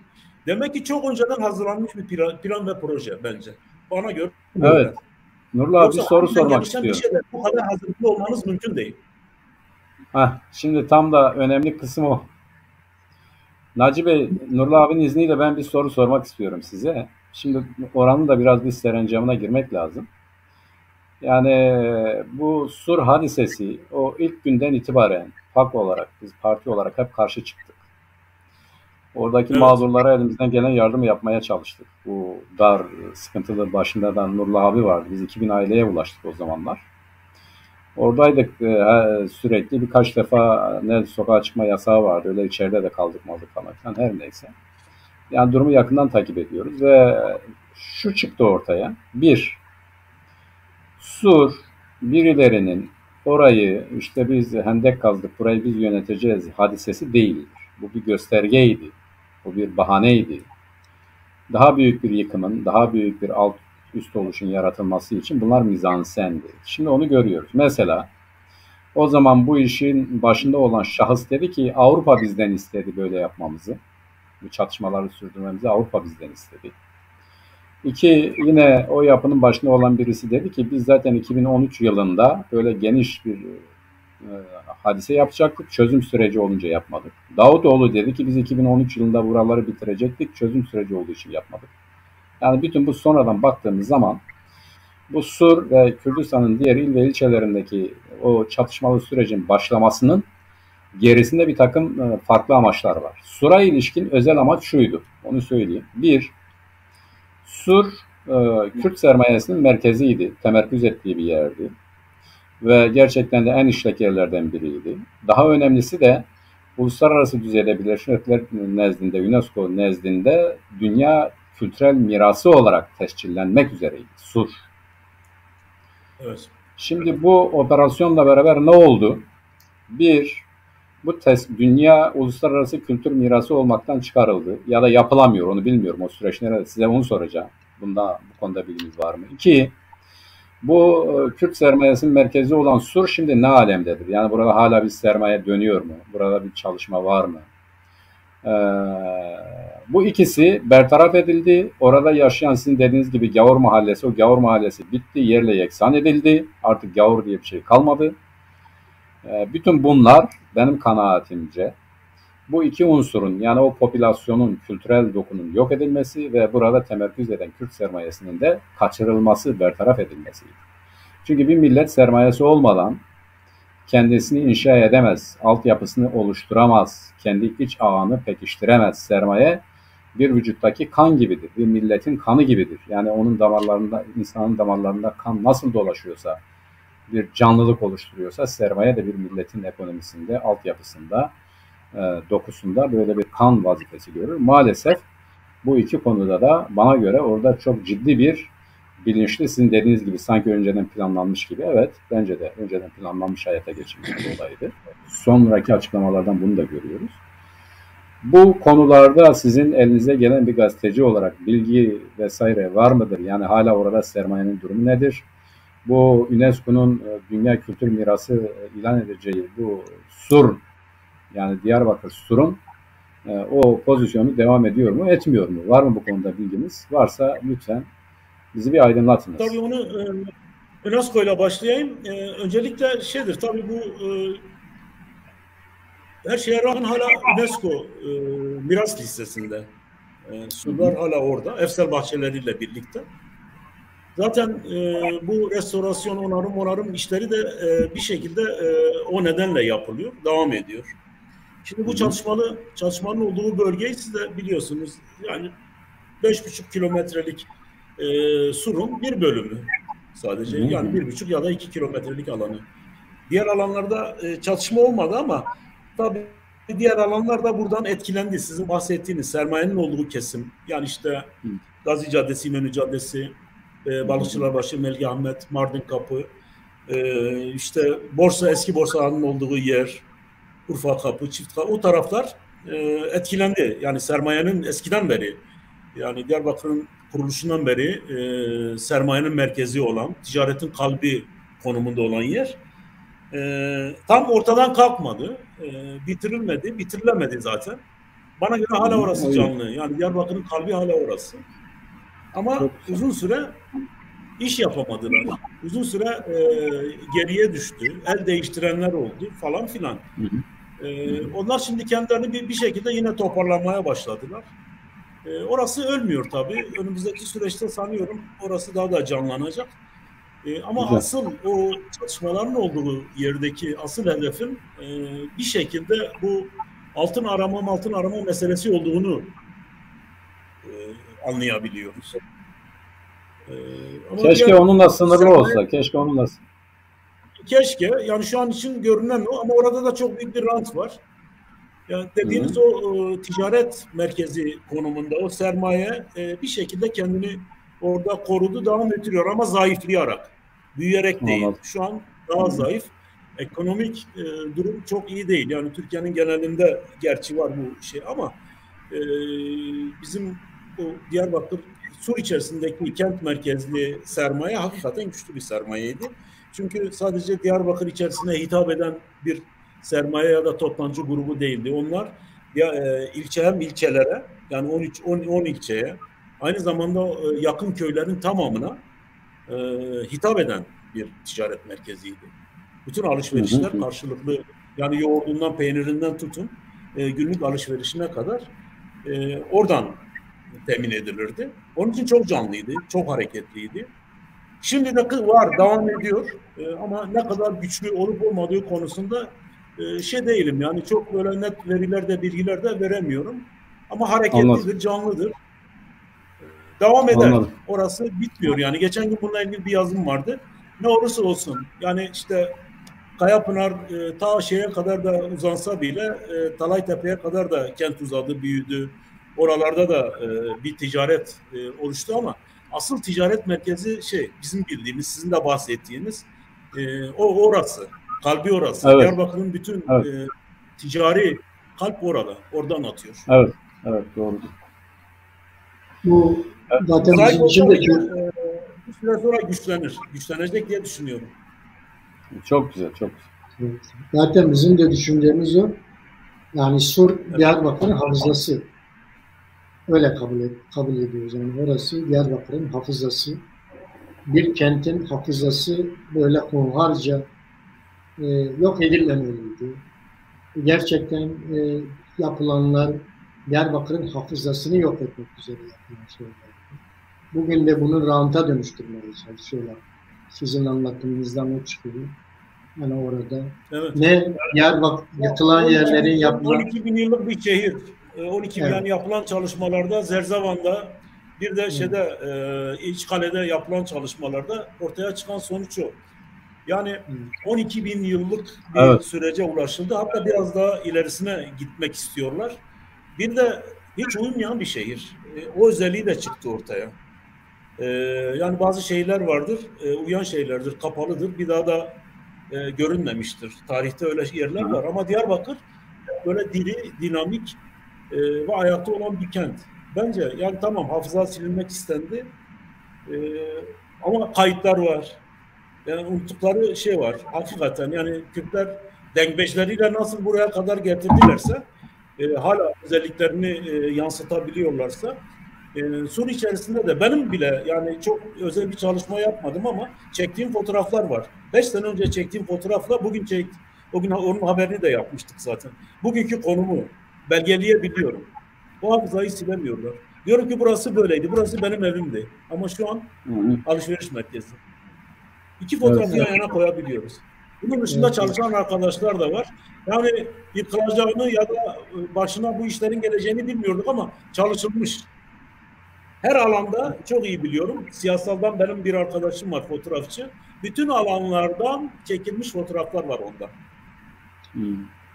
Bu olaydan 4 sene önce bir çalışma yapmışlardı, Sur'u fotoğraflamışlardı. O hafızayı bir daha gündeme getireceğiz Nurullah. Evet, yani bunu yani dünyanın her yerinde kentleşmede kentlerin hafızası saklı tutulur, diri tutulur. Evet. Eski yıkılıp yeni yapılmaz. Eski ayakta tutulur. Yapılmaz. Çünkü o kentin, o medeniyetin hafızasıdır. O binalar, o ibadet yerleri, o sokaklar, o geçmişin hafızasıdır onlar. Onları yıkıp yerine yenisini yapmak değil bugün modern dünya. Onları yaşatıp yenisini başka yerde yapmaktır. Biz 75'e karşı değiliz. Biz Dicle kente karşı değiliz. Tabii onlar yapılacak. Onlar doğrudur. Kent büyüyor ve kentin nüfusu artıyor. Mutlaka orada yapılacak. Ama yanlış olan eskiyi yıkmaktır. Eskiyi yaşatmak gerekir, yıkmak değil. Yıkanlar barbardır. O acı veren, çok acı veren bir şey. Acı. Yani şöyle bir durum var. Mesela ben duruyorum. Bir yeri hatırlamak istiyorum. En acısı da o zaten. Orada Süleyman Nazif İlkokulu'nun orada durup Yönünüzü tayin ediyorsunuz. Ulan diyorsun ki burada kimin evi vardı, burada kimin evi vardı, burası neresiydi, şu cadde, şu sokak hangisiydi? Çünkü öyle bir şey kalmamış. O hafıza o anlamda sizin dediğiniz anlamda çok önemli. Fotoğrafla üstünü kapatacağınız bir durum değil. Ya da Paşa Hamamı'nı baz alarak diyorsun ki burada şu vardı. Yani yönünüzü ona göre tayin ediyorsunuz ve sersem bir durumdasınız, sersemlenmiş bir durumdasınız. Hangi sokak hangisiydi, nasıldı, bu ev kimindi, onu bir türlü tespit edemiyorsunuz. O anlamda hafıza silinmiş bir vaziyet. Evet, yani gerçekten o doğru. Bu yapılan barbarlık, yani modern kentleşme, çağdaş kentleşmede eski kentler yaşatılır, yıkılmaz. Ve onları koruma altına alınır. Dünyanın her yerinde böyledir. Turist oralara gider. Turist kendi ülkesinde de binayı görür. 15 katlı, 20 katlı. Oraya gelmez. Turist eski kente gider. Kentin hafızasına gider. Eğer orayı turizm alanları yapacaklarsa orayı yıkmadan, koruyarak yapmaları gerekir. Yıkılanı da aslına uygun onararak yapmaları gerekiyordu. Ama maalesef bir kentin hafızası yok edildi. Yani bu hiç unutulmayacak. Ya tabii sur yoksa suru komple ortadan kaldırdık. Diyarbakır'ın bir özelliği yok ki. Ondan ötesi ne özelliği var yani. Suru kaldırdık. Polisi 75'e mi götüreceksiniz? Yani götürüp Dicle kenti mi gezdireceksiniz? 75'i mi gezdireceksiniz? Her yerde var. Polis oraya geliyor. Evet. Oradaki ibadethaneye geliyor, oradaki hamama geliyor, oradaki sokaklara geliyor, oradaki binalara, evlere geliyor ve bunu yaşatmaktır bizim görevimiz. Biz onu geçmiş kuşaktan devraldık, önümüzdeki kuşağa da devretmemiz gerekiyor.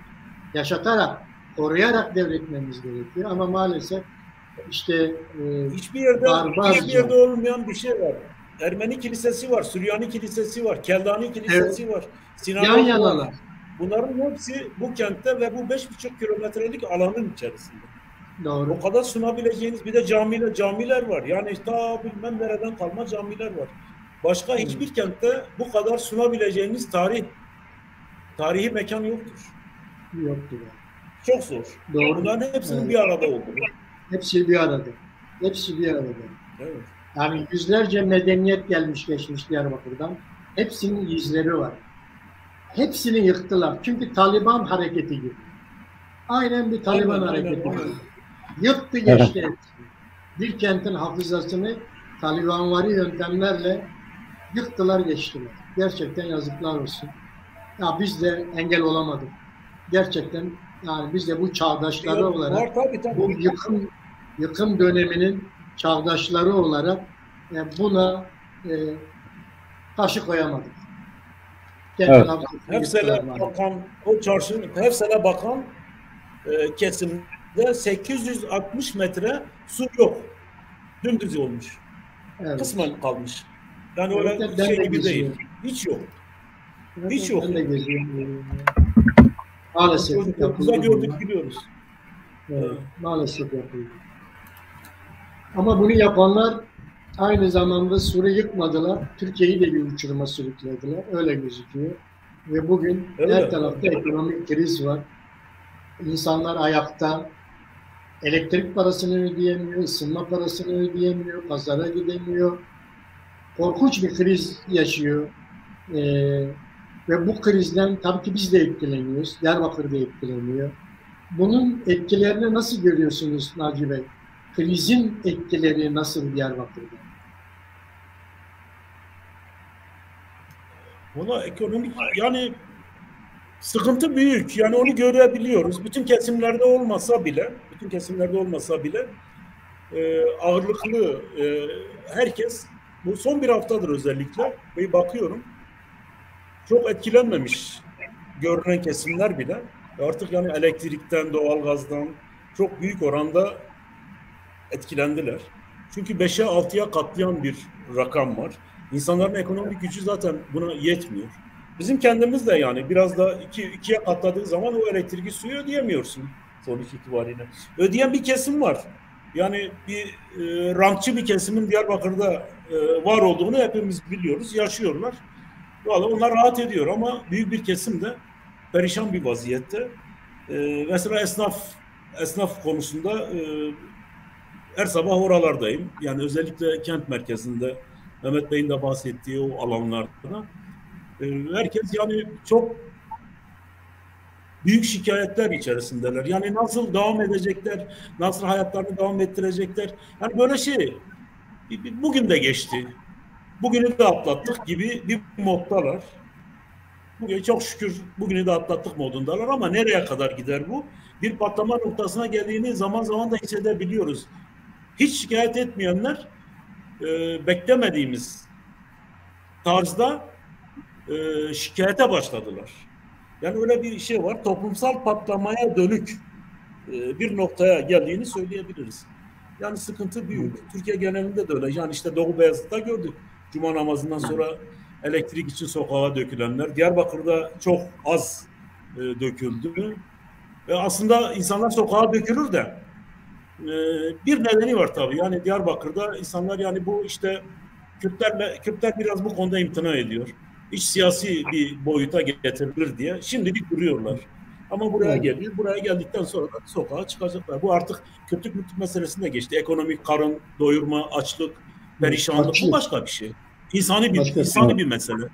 İnsani bir mesele. Hayatta kalma meselesi ya işte. Tabii. Aynen öyle. Şimdi Naci Bey, bir iki şey söyleyeyim abi. Naci Bey'in dediği çok ilginçti. Dedi ki ya bu ana kadar sesi çıkmayanlar da artık şimdi sesi çıkıyor. Şimdi nedeni şu. Hani diyorlar ya, insan utanıyor. Ya ben arkadaş ödeyemiyorum demekten utanıyor. Utandığı için sesi çıkmıyor. Yani o sıkıntı yeni başlamıyor. Onlar tahammül ediyor. Diyor ki o ayıptır yani, ben geçinemiyorum dersem millet bana ne der? Herkes beni iyi biliyor, durumu iyidir falan diyor. Şimdi ben çıkıp dersem yakınırsam ne olacak diye ayıp, yani hani hayal eden insanlar var. Fakat onlar da artık o kesim de artık ya bu iş böyle gitmez, bu böyle olmaz dediler. Falan döken ne diyor? Diyor ki bunu geri alınıyor diyemiyorlar. Bu abartı değil, ödeyemiyoruz. Yani esnaf olanlar bunu iyi bilirler. Diyelim ki %100 değil, %125, %130 artmış. Yani 100 lira veriyorsanız 200 lira ödüyorsunuz. Şimdi zaten bu ekonomik kriz anında temel giderlerin, bunlar girdi yani bir esnafın diyelim ki sıradan basit bir terzi atölyesinin ütü yapıyor ya o. Evet. Ya onun gideri korkunç. Yani o ütü sürekli yakıyor zaten. Yani bir basit ütü yüzünden adam esnaf şeyini kapatacak. Ya da işte bir tekstil atölyesini düşünelim. Ben 3 ay önce de bu ütüyü yapıyordum. Bu kadar geliyordu.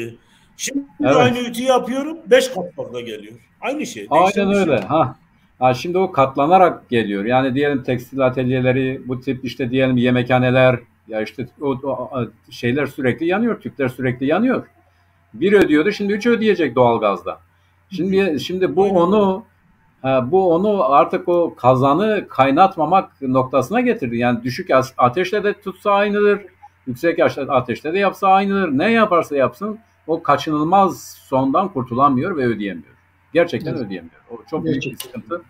Esnaflar açısından bak bunu, hani her birimizin gidip işte ekmeğimizi aldığımız, yemeğimizi yediğimiz, elbisemizi diktirdiğimiz yerlerin bize o hizmeti veremeyecek kadar yük olmuş bir şeyden söz ediyoruz. Enerji temel girdi, temel olay. Ve dünyada bu temel girdilerde, üretimin bu temel girdilerinde her zaman bir kayırma vardır. Her zaman bir avantaj sağlama gibi bir olay vardır ki ekonomi dönebilsin. Şimdi ekonomi dönmeden, üretim olmadan sen neyi satacaksın? Bu Avrupalıların bir şeyi vardır. Vergi toplamada bir kuralları vardır. Diyorlar ki alabileceğin kadar vergi yükle. Yani bu bir kavramdır da. Bu kavramı şimdi hatırlayamıyorum ama diyor ki sen yüksek vergi alırsın, örneğin %25. Peki bu adam ödeyemezse kimden alacaksın diyor. Yani %25 koyup alamamak mı iyi, yoksa %10 koyup almak mı iyi? İşte Avrupalı ya da kapitalizmin beşiği olan Avrupa'da ya da o tip ülkelerde, yani üretimi önemseyen ülkelerde ve aynı zamanda tüketilebilmesini önemseyen ülkelerde diyorlar ki ne kadar alabiliyorsan o kadar vergi koy. Yani senin ihtiyacın var, ben fazla alayım gidereyim diye değil.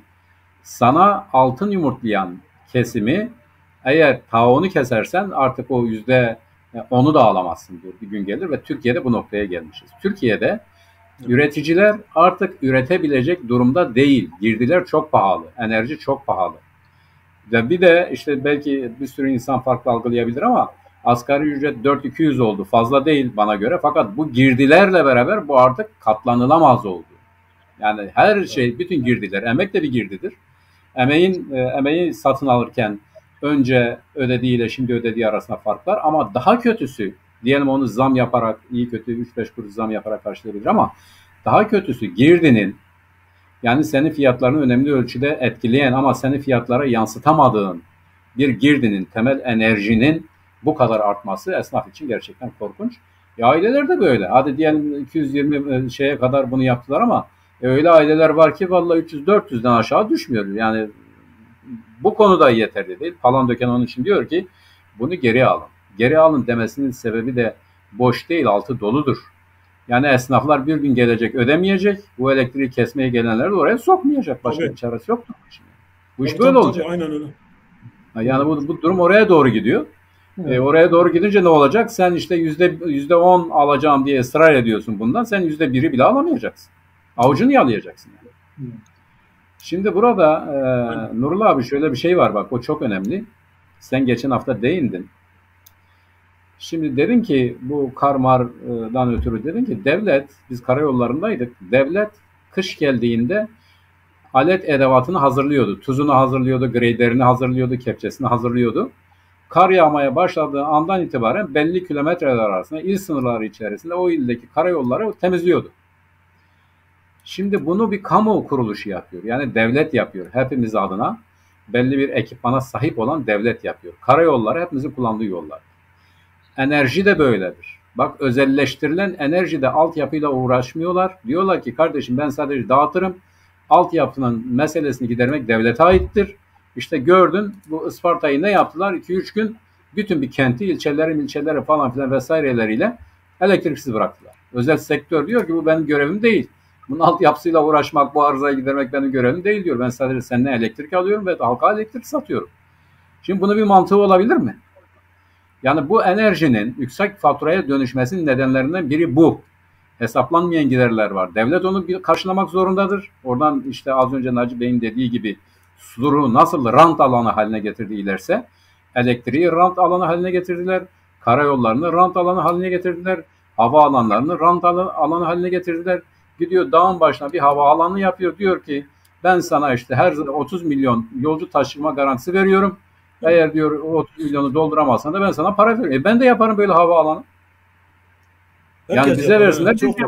Herkes yapar. Yani Naci Bey Diyarbakır'a 2 tane yapar mesela. Yani niye yapmasın? Elinden bir şey gitmiyor ki.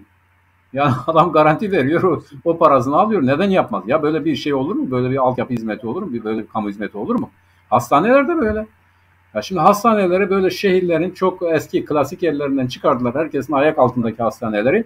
Götürdüler dağ başına, büyük büyük devasa yapılar kurdular. Oraya gitmek zaten yoksulun başarabileceği bir şey değil. Ya araba parası veremiyor. Diyelim buradan Çam Sakura'ya git, herhalde git gel 100 lira yol parası gidiyor. Kim verecek bunu? Abi saçmalık olabilir mi? Acil müdahale konusu değil. Yolda hayatını kaybedenler var. Tabii ki öyle yani yetişemiyor. Yani şimdi bir de diyorlar biz üstelik o da şöyle hasta garantisi veriyor. Yani biz hastalanmak zorundayız. Bu hastanenin ayakta kalabilmesi için benim hastalanmam lazım. Ben hastalanacağım, oraya gideceğim. Onun tespit etmiş olduğu hasta sayısı dolacak ki hazine oraya para veremez. Bu da olmuyor. Tabii, yani insan bu kadar hastalanamıyor. Onu da devlet ödüyor. O açığı da devlet kapatıyor. Yani dolaylı olarak ve her şeyi rant kapısı haline getirdiler. Onun için yani senin sorun ya bu nasıl oldu Diyarbakır'da dediğin zaman yani hala yaşıyorlarsa büyük başarı. Yani Diyarbakır'ın zaten ekonomisi çöktü. Zaten bu soruyla beraber az önce onun için sordum. Yani çok ciddi sıkıntılar yaşadı. Göçler bunlar şunlar. Bir de zaten üretimde olmadığı bir yerde bu kadar zamın, zulmün olduğu şartlarda yani Naci Bey'e ya Diyarbakır'da ekonomi insanları etkiledi mi diye sormak abi biraz haksızlık olmuyor mu sence? Zaten herkes sürünüyor yani belli. Şimdi o Naci Bey gazetecilerin kulağı delik olur. Tabii. Bizim duymadıklarımızı duyarlar onlar. Evet, aynen öyle. O yüzden yani ne oluyor? Diyarbakır'da da insanlar ayağa kalkmaya başladılar. Bir iki yerde gösteri falan oldu. Öyle duyduk. O bilgileri almaya çalıştık. Diyor ki bütün dünya duysun. Evet. Evet, bütün dünya duysun. Bir yerden de öyle. Gerçekten bakın şimdi Taliban yöntemleriyle Sur'un hafızasını yok eder. Türkiye'de yoksulluğu rava görenler bu insanlara ne yaptılar? Özgürlükleri de kısıtlamaya çalıştılar. Çünkü bunlar birlikte gidecek şeyler. Siz özgürlükleri kısıtlamadan bunları yapamazsınız. Ne oldu işte? Osman Kavala meselesini biraz konuşalım. Osman Kavala'ya Avrupa İnsan Hakları Mahkemesi diyor ki bırakın diyor. Siz bu adamın bir suçu yok. Sizin mahkemeleriniz de bir suç tespit etmemişler bunda. Bu adamı bırakın diyor. Ama Erdoğan çıkıp ne diyor? Sizin aldığınız kararlar bizi bağlamaz diyor. Benim mahkemelerime saygı duymuyorsan ben de senin mahkemelerine saygı duymam diyor. Şimdi bunu diyenler daha bir süre önce yasalarını değiştirdiler. Uluslararası yasaları kendi yasalarına geçirdiler. 90. madde açık. Evet. Değil mi? Avrupa İnsan Hakları Mahkemesi'nin verdiği kararlar yerel mahkemelerin üstündedir. Dedi. Evet. Ve bunu sen anayasana geçirdin. Nasıl olacak bu iş? Ben senin yasalarını tanımam. Ya yasana geçirdim bunu. Bırak tanımam. Anayasa 90 bölü 4 Anayasa 90'a getirdi. Yasana ne getirmişsin? Yani en yüksek ağızdan bu nasıl söylenebilir? Gerçekten çok ilginç. Naci Bey ne dersin bu Osman Kavala olayı? Abi zaten haksız, hukuksuz bir durumun söz konusu olduğunu söylüyoruz. Onun için de Selahattin Demirtaş için de uygulanan bu yöntem hakikaten Avrupa İnsan Hakları Mahkemesi, yani kendileri de bundan faydalandılar. Bu iktidar da bundan faydalandı. Doğru. Uzun bir süre yani bütün kararlar da uygulanıyordu. Şimdi tabii çok zor duruma düşünce bana göre Osman Kavala da Selahattin Demirtaş da şu anda esaret altında. Yani bir şekilde belki de bizim bilmediğimiz bir nedenden dolayı elde tutmak için kullanmak üzere elde tutuluyor. Öyle görünüyor çünkü. Senin kararlarını tanımıyorum demek. Yani hem ülkeye haksızlık etmek demek, hem bu ülkede yaşayan halklara haksızlık etmek demektir. Yani tam Avrupa Birliği'ne gireceğimizi zannettiğimiz bir anda bütün kapılar tersine döndü. Başka bir yol deniyoruz. Belki de başka bir yol denemek içindir. Böyle bir şey yapıyor. Belki de pazarlık içindir. Ama normal aklı başında insanların yapacağı bir şey olmadığını söylüyorum. Bir Avrupa Konseyi'nin kurucu üyesi olan bir ülkesiniz. Bir sürü şeyin altına imza atmışsınız. Az önce sizin de dediğiniz gibi ahim kararlarının da altına imza atmışsınız. O şeyler de geçerli. Hepsi geçerli. Ama ben mahkemede hakiminiz var. Yani hakiminiz var. O da uyarıyor. Yani buna rağmen bu başka bir şey. Yani çok keyifli bir durum. Ama işte Türkiye'deki mahkemeler gibi de değil. Onu da bilmeleri gerekiyor.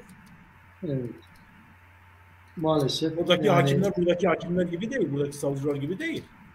Evet. Bunu da bilmesi lazım. Yani kararlar herhalde bu son Osman Bey'le ilgili kararlar herhalde artık son noktaya geldi sanıyorum. Yani bir karar verilecek. Yaptırım değil mi? Avrupa İnsan Hakları Mahkemesi bu oturumda Türkiye Cumhuriyeti Devleti'nin daha önce almış olduğu hak ihlali kararını yerine getirmemesi konusunda karar alır. Evet. Yani ya ceza verecek, ya ihraç edecek, ya bu yapacak, şu yapacak. Şimdi bu abi izninle ben de bir iki şey söyleyeyim. Tabii hani diyorlar ya hiç faydasını gördün mü? Evet gördük. Nasıl gördük? Anayasanın 90. maddesinin 4. fıkrası diyor ki karşı karşıya gelmesi durumunda, yani Türkiye Cumhuriyeti Devleti'nin hukuk mevzuatı ile uluslararası düzenin hukuk mevzuatının karşı karşıya gelmesi durumunda geçerli olan uluslararası hukuktur. Bu anayasanın 90. maddesinin 4. bendi bunu düzenliyor. Biz de zaten buradan hareketle bu partimizi kurduk.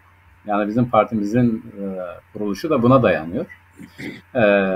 İlan ettik, işte biz böyle bir parti kuruyoruz. Zaten savunmamızın esası da buna dayanıyor. Onlar bizi yargılarlarken ulusal mevzuatı esas alıyorlar. Yani partiler yasası, Türkiye Cumhuriyeti Anayasası'nın işte ilk bilmiyorum kaçıncı maddesine aykırılık falan filan vesaireden hareketle bize dava açtılar. Biz de onların karşısına anayasada yer alan 90. maddenin 4. bendiyle diyoruz ki bizimle artık siz Türkçe konuşamazsınız. Evrensel hukuk çerçevesinde konuşun. Evrensel hukuk çerçevesine gelince de kardeşim haksız olan sizsiniz. Yasalarınızı değiştiriniz diyoruz. Şimdi bunlar hem diyorlar ki işte Naci Bey siz de söylediniz bu Avrupa toplumuna girme hülyasıyla ya da hülya değil taktiğiyle diyelim. Yani kendi iktidarlarını pekiştirmek için o zaman o ilk dönemlerde valla biz her şeyimizi düzenleyeceğiz dediler. Onun için gündeme getirdiler onları. İşte bu uluslararası bütün anlaşmalar bu çerçevede imza attılar.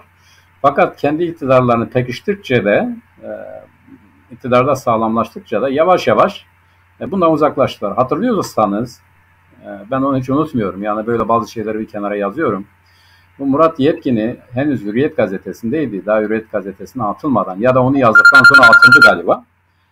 Dedi ki ya dedi Ankara'da dedi ilginç şeyler dedi dönüyor. O da şudur dedi. Avrupa topluluğuyla kavga, Avrupa Birliği ile kavga açıktan yapılmayacak ama öyle şeyler yapacaklar ki Avrupa Birliği diyecek ki kardeşim gidin yani sizde bize gelecek hal kalmadı. Yani onlara bunu söyletmek için dedi fiili adımlar atacaklar. Bakın geldiğimiz nokta budur. Şimdi bu geldiğimiz noktada aynen yapmak istedikleri biz hani diyorlar ya biz elimizden geleni yapıyoruz, girmek istiyoruz ama siz Hristiyan kulübüsünüz, bizi almıyorsunuz. Yani kabahat sizin. Bizi alıyorsanız böyle alın, böyle kabul edin. Valla kabul etmiyorsan da sizin bileceğiniz bir iştir. Yani bize hadi güle güle deyin. Şimdi dünkü açıklama da aynen bu yöndeydi. Bir devlet başkanı kalktı dedi ki sen benim mahkememi tanımıyorsan ben de seni tanımıyorum. Ne ala? Yani Avrupa İnsan Hakları Mahkemesi herhangi bir devletin mahkemesi değil ki. Yani herhangi bir yargı kararını tanıyıp tanımamak üzere değil. Zaten uluslararası düzeyde diğer yargı kurumlarının, diğer yargı yani ulusal yargının uluslararası hukuka uygun olup olmadığını denetlemek amacıyla kurulmuş bir yargıdır. Yani görevi odur zaten. Yani devletler üstüdür, uluslar üstüdür. Uluslar üstü olduğu için de bir ulusun yararına olan bir yargı kararını bozma yetkisi vardır. O şunu düşünmez ya bu ulusun yararınadır ben bunu bozmayayım buna saygı duyayım. Hayır. Evrensel hukuka aykırıdır. Çünkü değerlendirme kriteri odur. Şimdi bu da aynen yani ben seni tanımıyorum demekle beni istersen at demeye getiriyor. Vallahi onlar da bu sefer atarlar mı atmazlar mı bilmiyorum ama görünen o konuşmalar, yorumlar o yönde. Naci Bey doğru söyledi. Şu anda Türkiye oraya zorluyorlar. Atın meselesine zorluyor. Bence siyasi seçime doğru bunu kullanacaklar. Bizi istemiyorlar. O mantığı kullanacaklar. Evet. Gavur bizi istemiyor işte bu. O konuda Naci Bey gibi düşünüyorum. Az önce söyledim. Türkiye'de 2 tane tutsak var. Esir. Tutsak değil, esir var. Siyasal esir var 2 tane. Bu bir tanesi Demirtaş'tır. Bir tanesi de Kavala'dır. Yani Naci Bey dedi valla sebebini bilmiyoruz ya da nedendir bilemiyoruz ama sebepleri çok bellidir. Yani açık seçik ortadadır. Mesele şudur. Bunlardan birisi bana göre ne olduğunu çok iyi biliyor Kavala. Dedi ben artık savunma da yapmayacağım. Bu onu geçmiştir dedi. Yani soğukkanlı, tutarlı bir şekilde benim savunma yapmamı gerektirecek bir olay yok. Bu mahkeme, bu yargı aşamasının dışına çıkmıştır dedi. Ama ne yazık ki Selahattin Bey henüz o noktada değildir. Yani bunun ikisinin de hadisesi yargıyla margıyla alakalı bir şey değil. Bu siyasal bir tutum ve ikisi de açıkçası siyasal tutsaktır. Esir yani onu öyle görmek lazım. Ben bu konuda yine eleştireceğim kısım şudur. Samimiyetimle söylüyorum. Bir ülkede yani Voltaire hep aklıma gelir. Onların kendi düşüncelerini savunmaları için aydınlar ya da aydın ya da hukukun evrensel adaletin bilincinde olan insanlar bu kadar sessiz olmamalıdır. Maalesef toplum olarak çok büyük bir sessizlik vardır. Burada o insanların içeride esir tutulmasının nedeni sadece onların tutumu değildir. Aynı zamanda bu toplumun suskunluğudur. Parlamentodur daha çok. Yani her şeyin çözüm yeri parlamentodur diyenler ve bu parlamentoyu önemseyenler biz meseleyi burada çözeriz diyenler bu işin birinci dereceden sorumlularıdırlar. Hepsi yani parti ayrımı yapmadan hepsi maalesef bu toplumu, bunu hak etmeyen bu toplumu yani sivil toplum itibariyle söylüyorum bizleri, hak etmeyen bizleri şaibe altında bırakan bu toplumsal devletin bu toplumsal suçu karşısında bizi de sessizliğe iten maalesef bütün bu şu anda aktif olan meseleyi burada çözeriz diyen siyasal camiadır ve bu bir yüz karasıdır gerçekten. Çok kötü bir şeydir. Biz maalesef kendi siyasal hırsları, kendi siyasal ikbali için yönetimde bulunan insanların kurbanları durumundayız. Bu katlanılır bir durum olmamalıdır bence. Evet. Abi şeyi unutmayalım bence. Evet, şimdi oraya geliyorum da Mehmet, gerçekten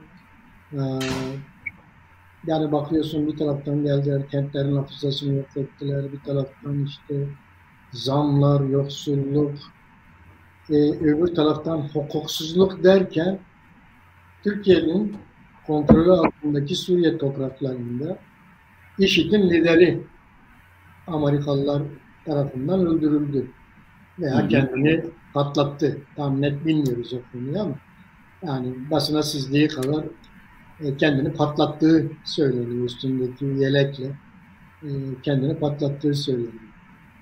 Bunu nasıl değerlendiriyorsun Hacı Bey? Hiç duyumunuz var mı bu konuda? Türkiye'ye çok yakın bir yerde oldu bu olay. Çok yakın bir yerde, evet. Yani Biden'ın da söylediği kendi kendini patlattığı yönünde.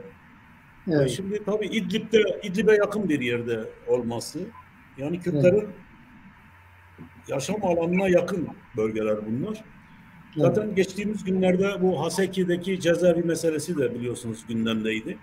Haseki cezaevine yapılan baskın vardı. Orada yatanlar, IŞİD mensupları orada yatıyor.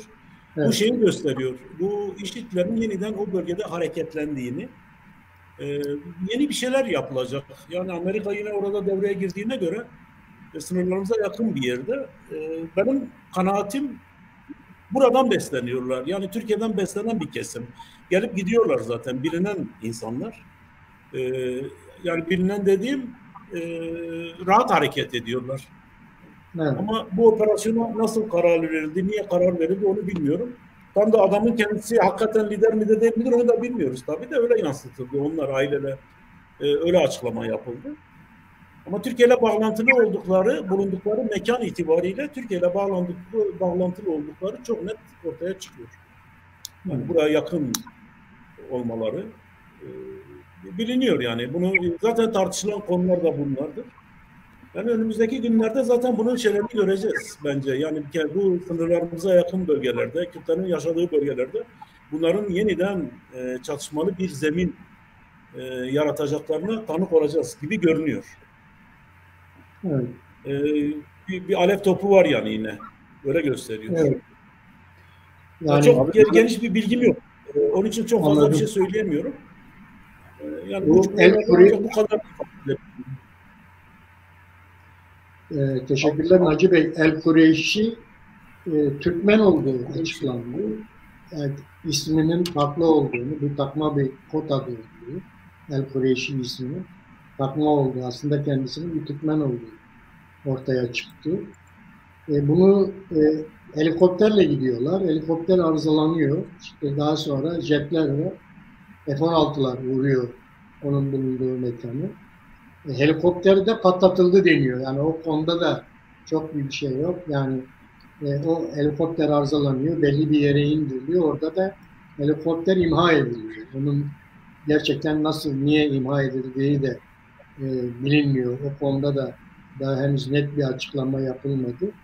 Zaten 12 tane sivil var toplam ölen.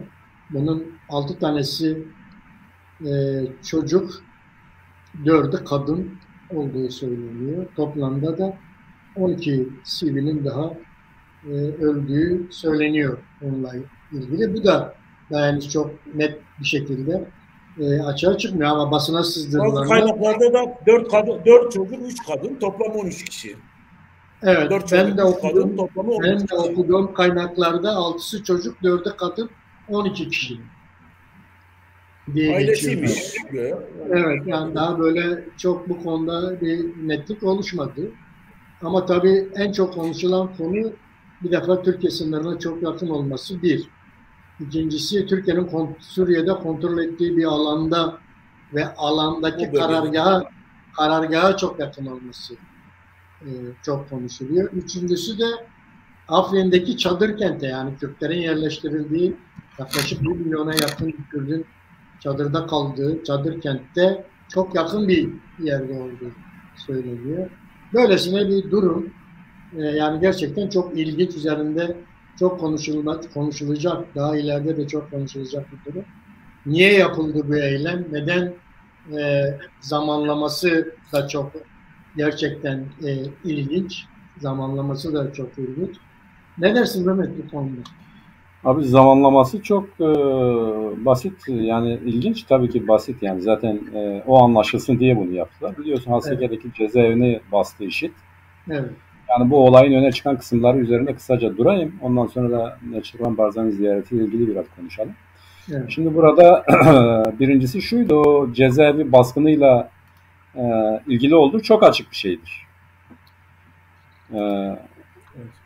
Sesim geliyor değil mi? Bir sorun yok. Sesin geliyor. 5 dakikamız var ona göre. Yok, var, zamanımız var da abi. Bize zaman verdi reji, haberin var mı ondan bilmiyorum. 4 dakika diyorlar. Evet, şimdi birincisi bu Haseki'ye karşılık yaptı bunu Amerika Birleşik Devletleri. Biliyorsun Trump da Bağdadi'nin öldürülmesiyle ilgili ben emir verdim. O da Türkiye'nin sınırına yakın bir yerdeydi. Bu El Kureyşi de Türkiye'nin sınırına yakın bir yerde. Ve bütünüyle, yani bana göre bütünüyle işte Biden'ın da ben emir verdim demesi de onu gösteriyor. Haseke ile alakalı, yani o cezaevi baskınıyla alakalı, ona bir tür misillemedir. O konuda Amerika Birleşik Devletleri mesajını verdi, net bir şekilde verdi. 2, bunu Rusya'ya bilgi vererek yaptı. Rusya'nın haberi var, yani onun öncesinde, operasyonu yapmadan önce Rusya'ya bilgi veriyor. Diyor ki biz bu operasyonu yapacağız, buradadır. Rusya da bunu kabul ediyor. Çünkü o bölgede etkin olan kuvvetlerden biri de Rusya'dır yine. Ama haber vermediği ülke neresidir? Türkiye Cumhuriyeti Devleti'dir. Türkiye Cumhuriyeti Devleti'nin hakim olduğu, yönetimin yani etkin olduğu, etkin olabileceği bir kısımda olduğu halde ona haber vermiyor. 3, Türkiye Cumhuriyeti Devleti'nin bu operasyon karşısındaki tepkisi çok ilginçti. İlginç olan buydu bana göre. Dedi ki bir terör örgütüne karşı bir başka terör örgütüyle işbirliği yapmak doğru değildir dedi. Yani El Kureyşi gibi birinin öldürülmesi doğru mudur, değil midir? Mesela El Bağdadi için dedi ki o zaman Türkiye, yani bizim de katkımız oldu, biz de haber verdik gibi demeye getirdi ama sanmıyorum. Bu El Kureyşi ile ilgili tam tersine, yani şöyle bir şey, sanki de işte siz SDG ile birleşerek bunu yaptınız, bu yanlıştır, böyle bir şey yapmayın. Biz bunu desteklemiyoruz gibi, bu anlama gelecek bir açıklama yaptı. El Kureyşi'nin IŞİD'in Bağdadi'den sonraki lideri olup olmadığını bilmiyoruz ama böyle lideri öldürüldü dediler. Yani bölgesel lideri midir, genel lideri midir onu da bilmiyoruz. Fakat IŞİD'in toparlanması karşısında Amerika Birleşik Devletleri ve Rusya'nın aynı dili konuştuğu belli yani. O konuda ikisi aynıdır. İkisi ittifak yapabiliyorlar. Ortadan kaldırılması için işbirliği yapabiliyorlar. Bence de Amerika Birleşik Devletleri buradaki siyaseti konusunda bir açık mesaj vermiştir. İşte Türkiye Cumhuriyeti Devleti'nin siyasetine karşı Amerika'nın da bir siyasete sahip olduğunu anlamış olduk böylece. Bize de yavaş yavaş toparlayın diyorlar. Toparlamayla ilgili de Neçirvan Barzani'nin ziyaretiyle ilgili birkaç şey söyleyeyim. Onu haftaya konuşalım Mehmet. Zaman kalmadı. Tamam peki abi. Yani patron sensin madem ki öyle. Önemliydi onun için. Rejiden de beni uyarıyorlar. Ama yani 1-2 dakika içinde bir şeyler söylemek istersen. Naci Bey'e ben teşekkür ediyorum bu programda. Sen söyle abi. Ondan sonra benim hiç bilgim yok şeyden, Gezi'den. Tamam. Artık onu önümüzdeki hafta yapacağız. Evet. Önümüzdeki hafta onu konuşuruz. Evet. Naci Bey'e katılımı ve katkıları için, bizi kırmadığı için, bize zaman ayırdığı için çok teşekkür ederiz. Teşekkür ediyoruz Naci Bey'e. Ben teşekkür ederim. Zaman zaman böyle Çarpel Medya'da onu ağırlayacağız. Onun sözünü de alalım o. Evet. Tabii ne demek. Ne zaman isterseniz. Sağ olun. Çok teşekkür ederiz. Mehmet Dembaş. Dembaş abi. Dembaş. Naci Bey. Serçava abi. Evet Çarpel Medya izleyicileri, bir Siyasetin Gündemi programının daha sonuna geldik. Önümüzdeki hafta yeni konuk ve yeni konularla karşınızda olacağız. Dembaş.